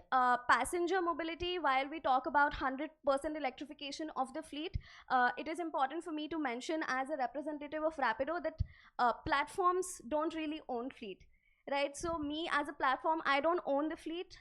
Who is going to buy those EVs? We're pushing that cost down to the gig workers, who we have already established that most of them are in this line of work because they already own that asset. So that is counterproductive. Nobody is saying we do not want to have electrification. We're saying that the targets need to be more realistic, it needs to be phased, and it needs to be done in a manner that we do not harm the very people we're trying to benefit. Doctor Rathore, ये दोनों चीज़ें जो mister धर ने भी बोली हैं, mister Yadav ने भी बोली हैं कि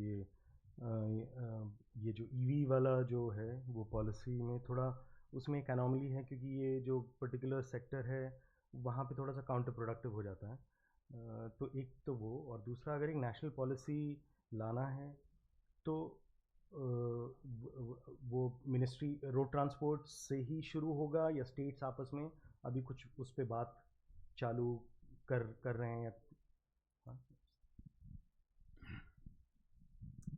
ईवी व्हीकल्स के लिए तो सेंट्रल गवर्नमेंट में तो इंडस्ट्री डिपार्टमेंट है, वो स्कीम्स लॉन्च करती रहती हैं, अपडेटेड भी करती रहती है। अभी फैम 3rd लॉन्च होने वाला है, लेकिन स्टेट ने अलग अलग स्टेट ने हमारे को इसको प्रमोट करने के लिए ईवी के लिए हमारे स्टेट ने भी पॉलिसी बना रही है। जैसे अभी इन्होंने बताया दिल्ली, ऐसे स्टेट ने पहले भी रखी थी, बीच में थोड़ा गैप आ गया था, अभी रिसेंटली वापस लॉन्च की है। हम प्रमोट कर रहे हैं उनको, कुछ जैसे 2 व्हीलर है, 4 व्हीलर में भी कर रहे हैं हम, और दूसरे अदर्स जो भी अभी जो हमारा जो NCR के लिए अभी ट्रक के लिए जो एक सफ़र नई योजना स्टार्ट की गवर्नमेंट ऑफ इंडिया ने, उसमें पूरे NCR में जो बड़े व्हीकल्स के लिए भी कर रहे हैं, लेकिन 2 व्हीलर्स के केस में बहुत ज़्यादा हम लोग प्रमोट कर रहे हैं, जिससे ज़्यादा से ज़्यादा लोग जो है 2 व्हीलर्स जो है इलेक्ट्रिक व्हीकल परचेज करें। और ये जो हमारा जो इसमें टैक्सी बाइक है, उसमें हम अभी जैसे मेरे वहाँ पर मेरी अजमेर में एक ड्राइविंग ट्रेनिंग सेंटर बना है, तो उसमें जो 2 व्हीलर को सिखाते हैं उसमें भी बाइक जो है वो इलेक्ट्रिक व्हीकल है, और वो ट्रांसपोर्ट व्हीकल कैटेगरी 2014 में 2 व्हीलर को क्लासीफाई कर दिया था कि नॉन ट्रांसपोर्ट और ट्रांसपोर्ट दोनों में वो ले सकते। उसी के आधार पर अभी हम ट्रांसपोर्ट व्हीकल के रूप में रजिस्टर्ड कर रहे हैं। हमारी स्टेट की जो पॉलिसी है 2017 में आई थी, हम उसको ट्रांसपोर्ट व्हीकल के रूप में रजिस्टर्ड करें, लेकिन 2025 में जब हमारी जो सेंट्रल गवर्नमेंट ने जो रेगुलेशन निकाला है, उसमें हम 2 व्हीलर को हमने प्राइवेट व्हीकल्स पे भी अलाउ कर रहे हैं। अभी जैसे अभी रैपिडो का आया या जो भी वहाँ कर रहे हैं, तो हम 2 व्हीलर को प्राइवेट को भी कर रहे हैं। लेकिन ईवी के लिए जो है हमारी गवर्नमेंट की तरफ से मतलब फुली सपोर्ट है इकोनॉमिकली, मतलब उसको उल्टा उसके जो GST जो है हमारा जो स्टेट का रेसो है उसको हम रिफंड करवा रहे हैं, प्लस हम जो है कुछ कैश अमाउंट में भी छूट दे रहे हैं, या जो स्क्रैप में जा रहे हैं उसके लिए भी कर रहे हैं। तो ये रिसेंटली हमारे किया हुआ है। लेकिन प्रॉब्लम्स क्या आ रही है कि अभी जैसे इन्होंने बताया है अभी कि कोई व्यक्ति है या स्टूडेंट्स है या कुछ पार्ट टाइम काम करना चाहता है, कोई फुल टाइम काम करना है, किसी के पास गाड़ी नहीं है, तो अपन गाड़ी कैसे प्रोवाइड कराएं, या जो एग्रीगेटर है वो गाड़ी प्रोवाइड कराए। लेकिन हमारी ट्रांसपोर्ट व्हीकल के केस में ये कंपल्सन है स्टेट की तरफ से कि जिसको हमने परमिट दिया है उसने किसको रखा ड्राइव करने के लिए, राइडर कौन है उसका पुलिस वेरिफिकेशन भी हो, उसके पृष्ठभूमि की भी जांच हो, और वो पूरा नॉलेज के साथ हमारी अथॉरिटी को शेयर करे कि हमारे पास 7,000 टू व्हीलर्स हैं या इसमें ये राइडर इस समय वो चला रहा है, उसकी जानकारी अथॉरिटी की भी हो, ताकि कभी कोई इस तरह की कोई घटना हो तो पता लगे। तो ये भी इसमें जोड़ना चाहिए कि हमारे, क्योंकि हमने गाइडलाइन में तो लिखा है कि उसकी इंडक्शन ट्रेनिंग भी होनी चाहिए, हर साल रिफ्रेशर ट्रेनिंग भी होनी चाहिए, उसका पुलिस वेरिफिकेशन भी होना चाहिए, पूरी डिटेल लिखी है। लेकिन इसको भी हमारे को ऐड करना चाहिए इसके अंदर, जिससे क्या है कि दूसरा क्या है, एक सबसे बड़ी प्रॉब्लम क्या आ रही है कि जैसे ही अर्बन एरिया से हम बाहर निकलते हैं, क्योंकि सब अर्बन एरिया तक जाने लग गई आपकी मतलब बाइक टैक्सी, कुछ लोग दूर भी ले जाते हैं, तो वहाँ क्या होता है कि जैसे 6 लेन हाईवे है, जैसे हम अर्बन एरिया से थोड़ा सा बाहर निकलते हैं तो 6 लेन हाईवे पे क्या होता है कि जो बीच वाली लेन है वो 4 wheeler passenger vehicle up to 9 seater के लिए है, उसकी ओवरटेकिंग लेन होती है लेन नंबर 1। लेकिन जो 9 सीटर से अबव और जो गुड्स व्हीकल होती है उसकी लेन नंबर 3 होती है, और उसकी ओवरटेकिंग लेन नंबर होती है लेन नंबर 2 होती है। तो अब बाइक के लिए जो सफ़ेद रंग की जो कंटिन्यूस लाइन है, उसके बाद 1.5 मीटर का जो पक्का शोल्डर होता है वहाँ चलना होता है। अब सारे बाइक आ जाते हैं 3 नंबर लेन पे, तो 3 नंबर लेन वाले को जिनको चलना होता है वो इधर वापस 2 में चले जाते हैं। तो जब लेन ड्राइविंग करते हैं तो 2 व्हीलर के लिए बड़ी प्रॉब्लम आ जाती है, और वो 1.5 मीटर का जो पक्का शोल्डर उसमें लेन में चल नहीं पाती हो 2 व्हीलर, क्योंकि इतनी संख्या है 2 व्हीलर की। आप अगर मोटा मोटा अगर सड़क पर देखते हैं किसी हाईवे पे, तो 70% 2 व्हीलर को अगर हमने उधर किया है, बीच में हमने 20% जो है हमारा नॉन ट्रांसपोर्ट व्हीकल होता है, मतलब टैक्सी वगैरह ये जो है, उनको हमने लेन नंबर 2 और फर्स्ट में उसको ओवरटेकिंग कर दिया, और बाकी 9 सीट्स ऊपर को यानी कॉमर्शियल ट्रक बस को इधर 3 नंबर पे कर दिया, फिर 2 व्हीलर को इधर बाहर कर दिया। मोटा मोटा मतलब एक्चुअली लीगली तो जो मैंने बताया जो है, लेकिन मोटा मोटा रोड पे देखें कि 2 व्हीलर को हमने 6 लेन हाईवे पे बाहर कर दिया सफ़ेद लेन के बाहर, बाद में हमने ट्रक बसेज को कर दिया, फिर उसके बाद में जो है 9 सीटर तक की जो गाड़ियाँ हैं, टैक्सी जो LMV व्हीकल्स हैं, उनको हम वोटिंग करना। तो ये एक बहुत मेजर प्रॉब्लम आ रही है, जिससे बहुत सारे एक्सीडेंट्स भी हो रहे हैं। तो इसके बारे में भी हमारे को एक पॉलिसी, जैसे मलेशिया में है कि भाई मोटर बाइक की एक अलग से लेन है, तो उसके बारे में भी हमारे को विचार करना चाहिए कि इनके लिए कोई अलग से लेन हो। तो और रही बात जो इनका EV के बारे में जो बता रहे हैं, तो उसमें मेरे हिसाब से तो EV को 2030 तक हमारा टारगेट है, सेंटर का भी है, और कि ज़्यादा से ज़्यादा इलेक्ट्रिक व्हीकल को मोटिवेट करें। और हमने तो उसके लिए परमिट वगैरह सब आपने देखा है कि उसमें परमिट की भी रिक्वायरमेंट नहीं है। और बहुत सारे दूसरे जो छोटे बच्चे हैं 11-12 के बच्चे हैं, क्योंकि 18 साल से कम आयु का कोई व्यक्ति 2 व्हीलर चला नहीं सकता है। अगर वो विदाउट गियर चलाता है तो विदाउट गियर में वो 50 सीसी और लिखा हुआ है, तो 50 सीसी का कोई 2 व्हीलर आता ही नहीं अभी। तो ये एक बड़ी प्रॉब्लम आती है। तो सारे बच्चे क्या करते हैं कि उनके माँ बाप जो है 11-12 में वो गाड़ी नंबर तो डालते हैं दूसरा, और लर्निंग लाइसेंस लेते हैं, 6 महीने खत्म नहीं होते से फिर उसको रिन्यूअल करा लेते हैं। ऐसे 4 बार वो लर्निंग लाइसेंस बना के 2 साल निकाल देते हैं, और फिर स्कूलों के बाहर गाड़ी खड़ी करते हैं। तो ये भी बहुत बड़ी एक मेजर प्रॉब्लम है। तो इसको भी गवर्नमेंट लेवल पे उसके है तो CC बढ़े या इलेक्ट्रिक व्हीकल को उसमें इंक्लूड कर ले, तो ये इलेक्ट्रिक व्हीकल जब प्रमोट होगा कि सब इसमें बच्चे जो है 16 साल वाले भी चला सकेंगे, तो नेचुरल ये जो बच्चे कहीं पढ़ते हैं तो उनको भी ये इसमें बेनिफिट होता है। तो अभी ये लोगों में प्रचार हो जाए, 11-12 का बच्चा भी अगर कहीं पढ़ रहा है कोचिंग के साथ साथ, आजकल क्या होता है जैसे नेट वगैरह की इनकी कोचिंग कर रहा है, तो उनको वो केवल रैपिडो या जो भी 2 व्हीलर बाइक टैक्सी का ही यूज़ करे। ये प्रचार सरकार की तरफ से भी होना चाहिए, तो आप पब्लिक तक पहुँचे तो ज़्यादा से ज़्यादा इसकी यूटिलिटी बढ़ेगी। Thanks. We need to wrap up by about 1:45, so we would be able to take a few questions. If we can maybe take a question each on what is the one policy prescription that you might have for the government. Just like Dr. Rathod mentioned, this really important facet, the fact that on the lanes there's absolutely no way that it's been designed for bikers. What is the one policy prescription that the three of you might have for the government? Yeah, thanks.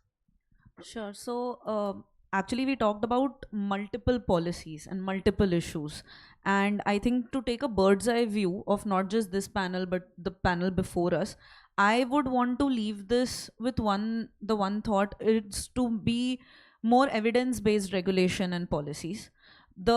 The kind of forum that we established today, or even for all the issues that we talked about, be it something like whether EVs are required for a lower age limit like 16 because of demand. Where is the data to show that to us? If we take that data to government, there can be policies like that. If we show the data that the last mile connectivity or first mile connectivity provided by bike taxis have actually increased the uptake of metros, have increased the percentage at which metro is working at its capability, that's a policy solution then coming from there. If we talk about women, if you know the aggregators and the people, there is data which is pooled about how many women are two-wheeler drivers and require that sort of a part-time earnings. That's a data set to take to the government and say, here's why this is a solution. So I think evidence-based policy making, more data-based assessments like these, and the kind that CEW does for its EV-based mandated policies, I think that is something that we should take away from this while we are advocating for better policies on bike taxis and mobility as a whole. Yeah, actually, we actually developed the roadmap for Zomato and Blinkit fleet last year, so we know at what is the volume in different geography. But what I just wanted to mention, as people are mentioning, bike taxi, the gig worker flow is mainly seasonal. The Rapido might have also the similar data.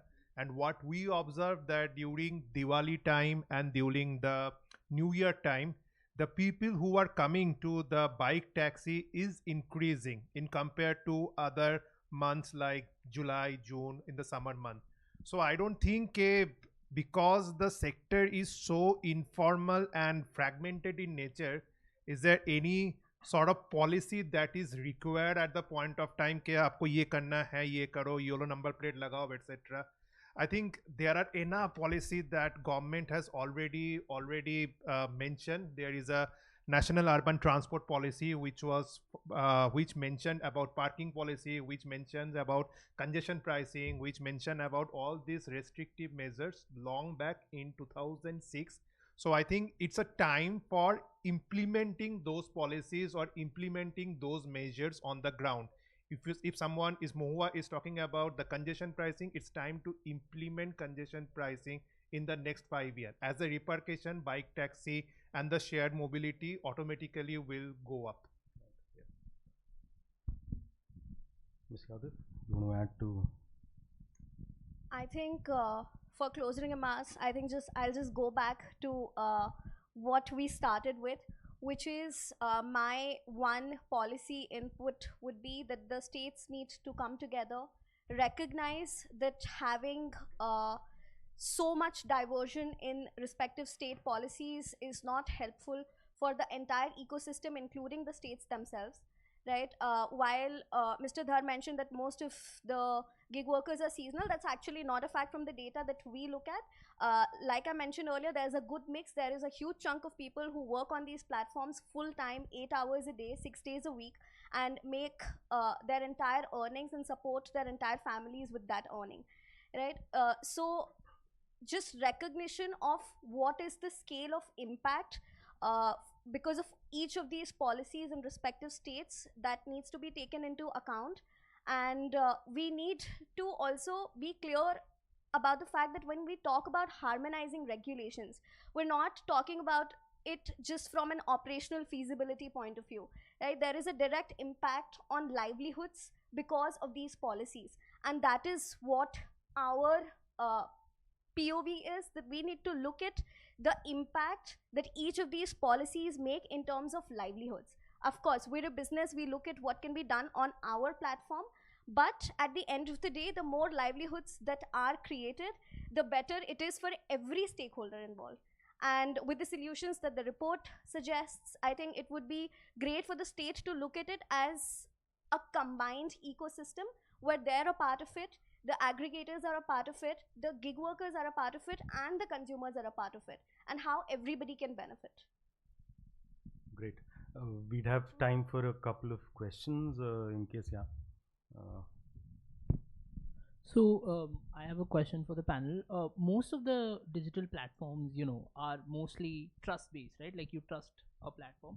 So what additional measures can these platforms take to strengthen consumer confidence in a form factor like a bike taxi?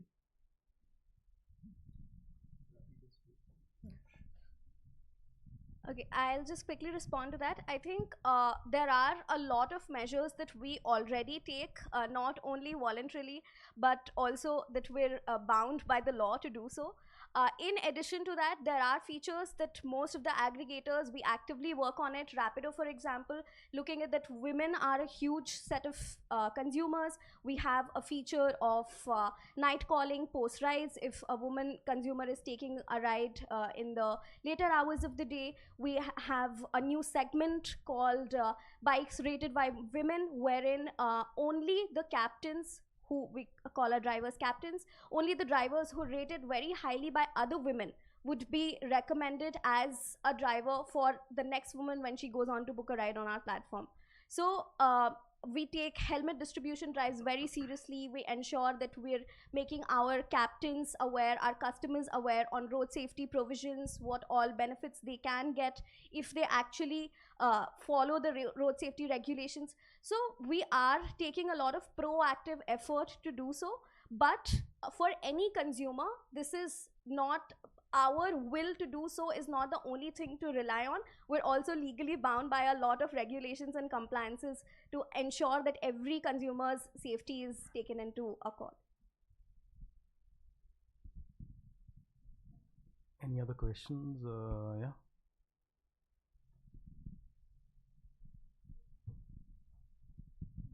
Hi, my name is Bhavika, and I would like to ask, like, how should now policymakers balance workers' welfare with maintaining the flexibility that could attract that many riders are coming to the platforms for working. Like.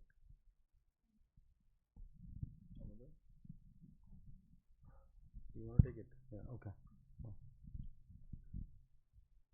Policy making के हिसाब से तो अगर किसी Riders और उनको किस तरह से अपन नियंत्रित कर सकते हैं, या उनको और पैसेंजर्स जो है उनको किस तरह से हम सेफ्टी प्रदान करके उनको किस तरह से एक रेस्पॉन्सिबल रेगुलेशन भी रेस्पॉन्सिबल हो और पैसेंजर को एक विश्वास हो, इसके लिए जो है मेरा 2-3 सजेशन है जो इस आपकी बात का जवाब भी है।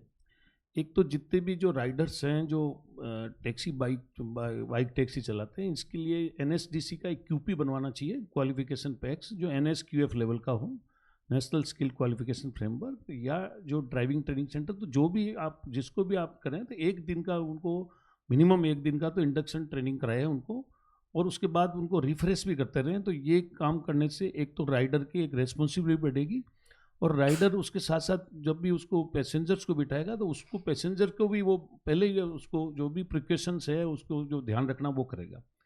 दूसरा आपने जैसे बोला हेलमेट का, तो हेलमेट के लिए जो है अच्छी ब्रांडेड कंपनी का हेलमेट, जो जैसे आप रेपिडो है तो रेपिडो का लोगो के साथ आप 2 हेलमेट उनके साथ रखते हैं तो आपकी गाड़ी जब चलती है तो आपका एडवर्टाइजमेंट भी होता है और एक क्वालिटी हेलमेट साथ रहता है, और उनको रखने की व्यवस्था भी रहती है तो आप पैसेंजर्स को भी दे सकते हैं। तो पॉलिसी मेकिंग में हमारा तो है ही कि 2 राइडर और पेलियन राइडर दोनों पहनेगा, लेकिन हम उसको कैसे कंट्रोल करें? तो आपका एक रिड्रेसल अथॉरिटी के रूप में जो भी ग्रीवेंसेस हैं उसके लिए रिड्रेस करने के लिए आपके यहाँ पे भी कंट्रोल रूम में एक व्यवस्था होनी चाहिए, जिससे क्या है कि कोई भी प्रॉब्लम हो, हमारे यहाँ पे भी हम एक नोडल ऑफिसर बना रहे हैं इस तरह के एग्रीगेटर्स के लिए, ताकि कोई प्रॉब्लम हो स्टेट में एक रेगुलेट जो अथॉरिटीज़ है उसके पास भी हो और आपके पास भी हो, एग्रीगेटर के पास भी हो, किसी भी पैसेंजर्स को कोई प्रॉब्लम हो तो वो वहाँ पर अपना ग्रीवेंसेस जो है दर्ज करा सके और उसका समाधान हो सके। ये पॉलिसी मेकिंग में डालना जरूरी हो गया। अभी प्रॉब्लम्स क्या आती है, जैसे अभी जितने भी नेशनल हाईवेज़ हैं जो डिवाइडेड हाईवेज़ हैं उसमें 5 किलोमीटर तक कंटिन्यूस कोई मीडियन ओपनिंग नहीं होगा। अब सारे मीडियन ओपनिंग, अब जो नए हाईवेज़ हैं और पुराने को भी बंद कर रहे हैं। अब इस और वहाँ मान लो सर्विस रोड नहीं है, गाड़ी उधर खड़ी है और पैसेंजर उस साइड में है, तो आप जैसे ही उसको कॉल करेंगे तो अब वो वहाँ से 5 किलोमीटर के अंदर है, मान लो 4 किलोमीटर, तो वो 4 किलोमीटर तक के वो चल के घूम के आएगा तो उसके किलोमीटर बढ़ जाएंगे। तो वो क्या पूछता है उससे कि भाई आपको जाना किधर है। अगर उसको नज़दीक जाना होगा तो वो किसी न किसी से टाल मटोल करके उसको कैंसिल करता है। इसकी भी अरेंजमेंट करना जरूरी है, जिससे ये पॉलिसी में ये आना जरूरी है, क्योंकि अब उसको तो घूम के आना है, इतना एक्सपेंसेस होगा POL का, तो उसके लिए भी क्या व्यवस्था हो। और क्योंकि अब सरकार ने क्या किया कि जितने भी मीडियन ओपनिंग्स बंद कर रही है, और अब हालांकि जहाँ जहाँ भी अर्बन एरिया के आसपास तो सारे सर्विस रोड बना रही है जहाँ 2 वे होता है, दोनों साइड गाड़ी चल सकती है, लेकिन जहाँ नहीं है वहाँ इस तरह की प्रॉब्लम्स भी आ सकती है, तो इनको भी अपना रही बात अभी जो टू व्हीलर के अंदर एबीएस सिस्टम हमारे कंपलसरी ड्राफ्ट निकला हुआ है, ABS anti lock braking system, और दोनों लोगों के राइडर और पिलर राइडर दोनों के हेलमेट का कंपलसरी डीलर के लेवल पे देने का। लेकिन एबीएस सिस्टम अभी फाइनल नोटिफिकेशन नहीं पाया, अगर वो होगा तो सेफ्टी के हिसाब से बहुत अच्छा वो हो जाएगा। लेकिन कुछ मैन्युफैक्चर जो टू व्हीलर मैन्युफैक्चर उसका थोड़ा अपोज करेंगे, कॉस्ट बढ़ जाएगी। इसलिए अगर उनमें थोड़ा सा आपका भी मोटिवेशन रहे, सब लोग मोटिवेट करें, तो ये एबीएस सिस्टम जैसे अमेरिका यूरोपियन कंट्रीज में पहले से टू व्हीलर में कंपलसरी, हमारा देश अभी बहुत पीछे इसमें, तो अगर हम उसको एबीएस सिस्टम को कंपलसरी टू व्हीलर में भी करते हैं तो कभी भी जैसे क्योंकि गाड़ी चलती है, अभी मैंने आपको बताया जो वीएलटीडी आपके कंपलसरी करेगा, व्हीकल लोकेशन ट्रैकिंग डिवाइस, उसको आपके ऐप से उसको इससे स्पीड से भी जोड़ दें आप, तो जब जब भी उसको जैसे शहर में 60 है, चाहे रात को सारी सड़कें खाली हो तो 60 ज़्यादा चला ही नहीं सकता, तो अलार्म आ जाना चाहिए उसके पास, ड्राइवर के पास, और आपकी तरफ से भी पेनलाइजेशन होना चाहिए। तो ये भी हमारी पॉलिसी में उसको ऐड करना जरूरी है, ताकि वीएलटीडी को स्पीड मैकेनिज्म से जोड़ के आपके ऐप के थ्रू जोड़ना चाहिए, क्योंकि जो AIS 140 का जो है उसमें स्पीड का भी आ जाता है, तो वो इलेक्ट्रॉनिक एक एविडेंस हो गया, तो एविडेंस बेस्ड, तो ये भी थोड़ा आपने को देखना चाहिए। तो आपकी जो क्वेश्चन का मेरे मोटा मोटा तो यही है कि भाई हम पॉलिसी में या हमारे रेगुलेशन में इस तरह से करें कि पैसेंजर को इतना विश्वास हो, और रेगुलेटरी जो हम जो वो भी एक जिम्मेदारी हो, तो उनको लगे कि अगर कोई गलती हुई तो रेगुलेटरी अथॉरिटी उसको एक्शन लेगी, और एग्रीगेटर खुद ही ऐसा काम करेगा कि जो एग्रीगेटर को ऐसी स्थिति नहीं आने देगा जिसमें, क्योंकि उसकी सेवाएं अच्छी होगी तो नेचुरल उसको ज़्यादा यूज करेंगे, तो वो भी अपने तरफ से करेंगे। Thank you. Last question, yeah. Hello, thank you for all the panel members for their inputs. My question is specifically for Saurabh sir. Sir, you rightly mentioned that EV adoption cannot solely be driven because of economic concerns. If I'm a buyer, I need to have some economic rationale of why I'm buying it in the first place. So while subsidies can provide a good kickstart, but in the long term, what market measures do you think can lead to a more sustainable EV adoption? Yeah, that's a very good question. Yeah, that's a quite very good question. We also feel that subsidy is not a permanent solution. Subsidy is just to kickstart. Now, if you look into the figure in Delhi last year 2025, there are around 5.2 lakh two-wheelers sold in Delhi. Out of that, only 37,000 are electric, which means out of 100 people, only 7% of people are buying two-wheeler. Last year there was no subsidy. This is before the EV policy 2.0. So that means only 7 people out of 100 are buying two-wheeler. The 93 people are still preferring a vehicle like Bullet, etc. for different reasons. So obviously, just to give a level playing field and just to increase the intake of cleaner transportation mode, subsidy may work for 2-3 years, and after that I think it would be in the normal course, the technology will be matured, the battery ecosystem will be matured, and then people will shift to the electric. And if you just look into the very minutely on the Delhi EV policy, the subsidy is 30,000 only for the first year. The second year is going to reduce to 20,000, and I think the third year is going to reduce to 10,000. So it's government also thinking कि मैं पहले साल ही दूंगा, उसमें जितना लोग आए, उसके बाद government is also going to flatten the curve as well. Thank you, sir. Thanks so much. I think with that we wrap up. Round of applause for the panel, and I think we break for lunch. Thanks.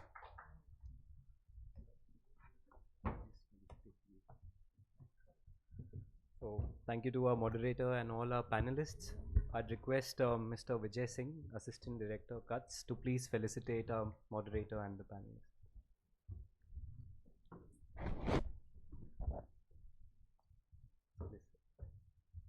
Our moderator, Mr. Anil Sasi.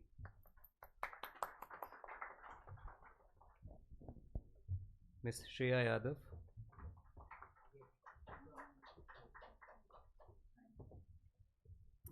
Mr. Virendra Singh Rathod.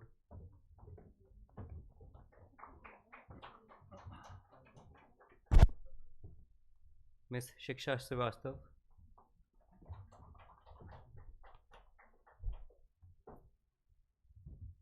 and Mr. Saurav Dhar.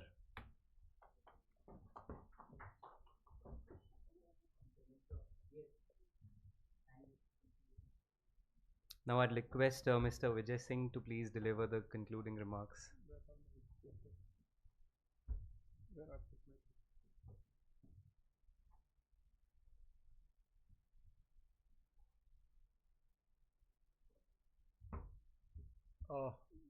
Thank you all for all the panelists in the first session and the second session also, all the stakeholders who have spared their time to come here and share their views and inputs on various aspects of a smooth EV transition. Some of the things, I'm trying to just mention out is that unintended consequences of EV transition. Are we unintentionally transferring the cost of EV transition to drivers and riders of bike taxis and other aggregator linked vehicles who may not have the resources to bear these costs, are at risk of exclusion, and are also most adversely impacted by the fuel vehicles? See, the organic emergence of gig and platform linked livelihoods sustaining millions deserve protection and support, especially where the state has not yet built alternative of its own. A well-sequenced EV transition offers a chance to extend this support further, easing the fuel cost and pollution burden borne by bike taxi drivers and gig workers today, while ensuring they are equipped, not excluded, to benefit from the transition ahead.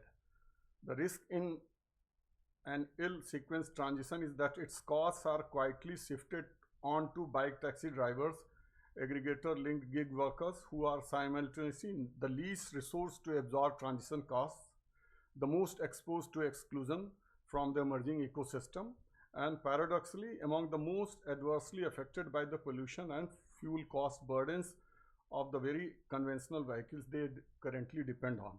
This is not a question asked in policy vacuum. The union government has itself begun to recognize gig and platform workers as a distinct formal category deserving of state support, a tacit admission that this ecosystem which has come up on its own, already does the work that employment policy is meant to do. And this has a effective reflection in all major policy announcements of the government. First, under the Code on Social Security 2020, gig and platform workers were statutorily defined for the first time, paving the way for extending social security to this workforce. Second, in the Union Budget 2025-26, the Finance Minister announced that the gig workers' online platforms would be issued identity cards and registered on the e-Shram portal with access to healthcare and welfare benefits. And similarly, the Ministry of Labour and Employment has directed aggregators to register themselves and their platforms workers accordingly. Similarly, there is a Ministry of Human Housing and Urban Affairs has also developing occupation-specific interventions for vulnerable urban workers, explicitly naming gig workers, transport service workers, auto e-rickshaw drivers, building on the model and delivery architecture of PM Swanidhi scheme of street vendors. These developments make that the state no longer views gig and platform linked mobility as peripheral. It is increasingly being woven into architecture of India's own employment and social security objectives. So in that way, an unplanned EV transition without parallel mechanism for skilling, financing, or phased observation would not just impose disproportionate cost on the most vulnerable, it would run contrary to the direction which the government's own policy operators have just begun to recognize. Cuts, this launch of this report is very strategic. Cuts is since the Parliament is coming into session, we are taking up in a varied hugely. I mean, in terms of parliamentary advocacy and outreach, Cuts is planning to take forward the report to the various relevant standing committees like Standing Committee on Finance, Standing Committee on Road and Transport Highways, through one-to-one meeting with their members, sensitizing them on the true picture of the ecosystem, through targeted parliamentary questions also. We are doing it since 2005. We have opened a Parliamentarians Forum on Economic Policy Issues in 2005.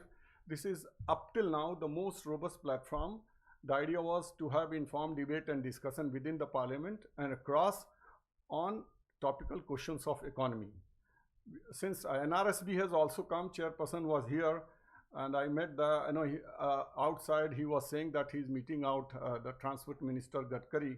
So we will be taking out the report and all that with the union minister also. Since NRSB has transport commissioners from Uttar Pradesh, Tamil Nadu, Delhi as members, additional director general of police, Maharashtra, Odisha, Tripura. So there is a lot of opportunities through this series of meetings which NRSB is doing out. We will be taking out forward these reports there. There are a couple of members, Satyendra Garg, IPS enforcement strategist, traffic management expert, Delhi. He's a very public figure man, and we have been interacting with him on several occasions. We have done some of the studies, so we'll be taking out. He's a person who is really receptive to the voices of gig and aggregator economy. Arushi Baluja Sahi, head of department driver training, health and all at Institute of Road Traffic Education. We are taking, these are the members of NRSB who have been chosen. Piyush Tiwari, founder Save Life Foundation. Cuts is working very closely with this premier organization, working on road safety and mobility. In-person meeting with him and briefing on the important research outcomes of the report to be carried forward by him to the Union Minister Mott. He has already assured us that he will be taking this with the Union Minister. One important thing which is coming out, and I was interacting outside with the NRSB chairperson, he said the most defining thing which will be going to define the entire mobility ecosystem will be the clarity of the ecosystem as such. And in times of COVID, the aggregators, the transport, the government, state, central, everybody was working, hand to hand. So such type of thing, unless and until you don't understand the entire ecosystem, full cycle, it is very difficult to regulate, enforce anything else. So these are some of the things which we are taking up with the parliament, state governments, stakeholders, civil societies and all to carry forward the agenda. Thank you all for coming here and all. Thank you.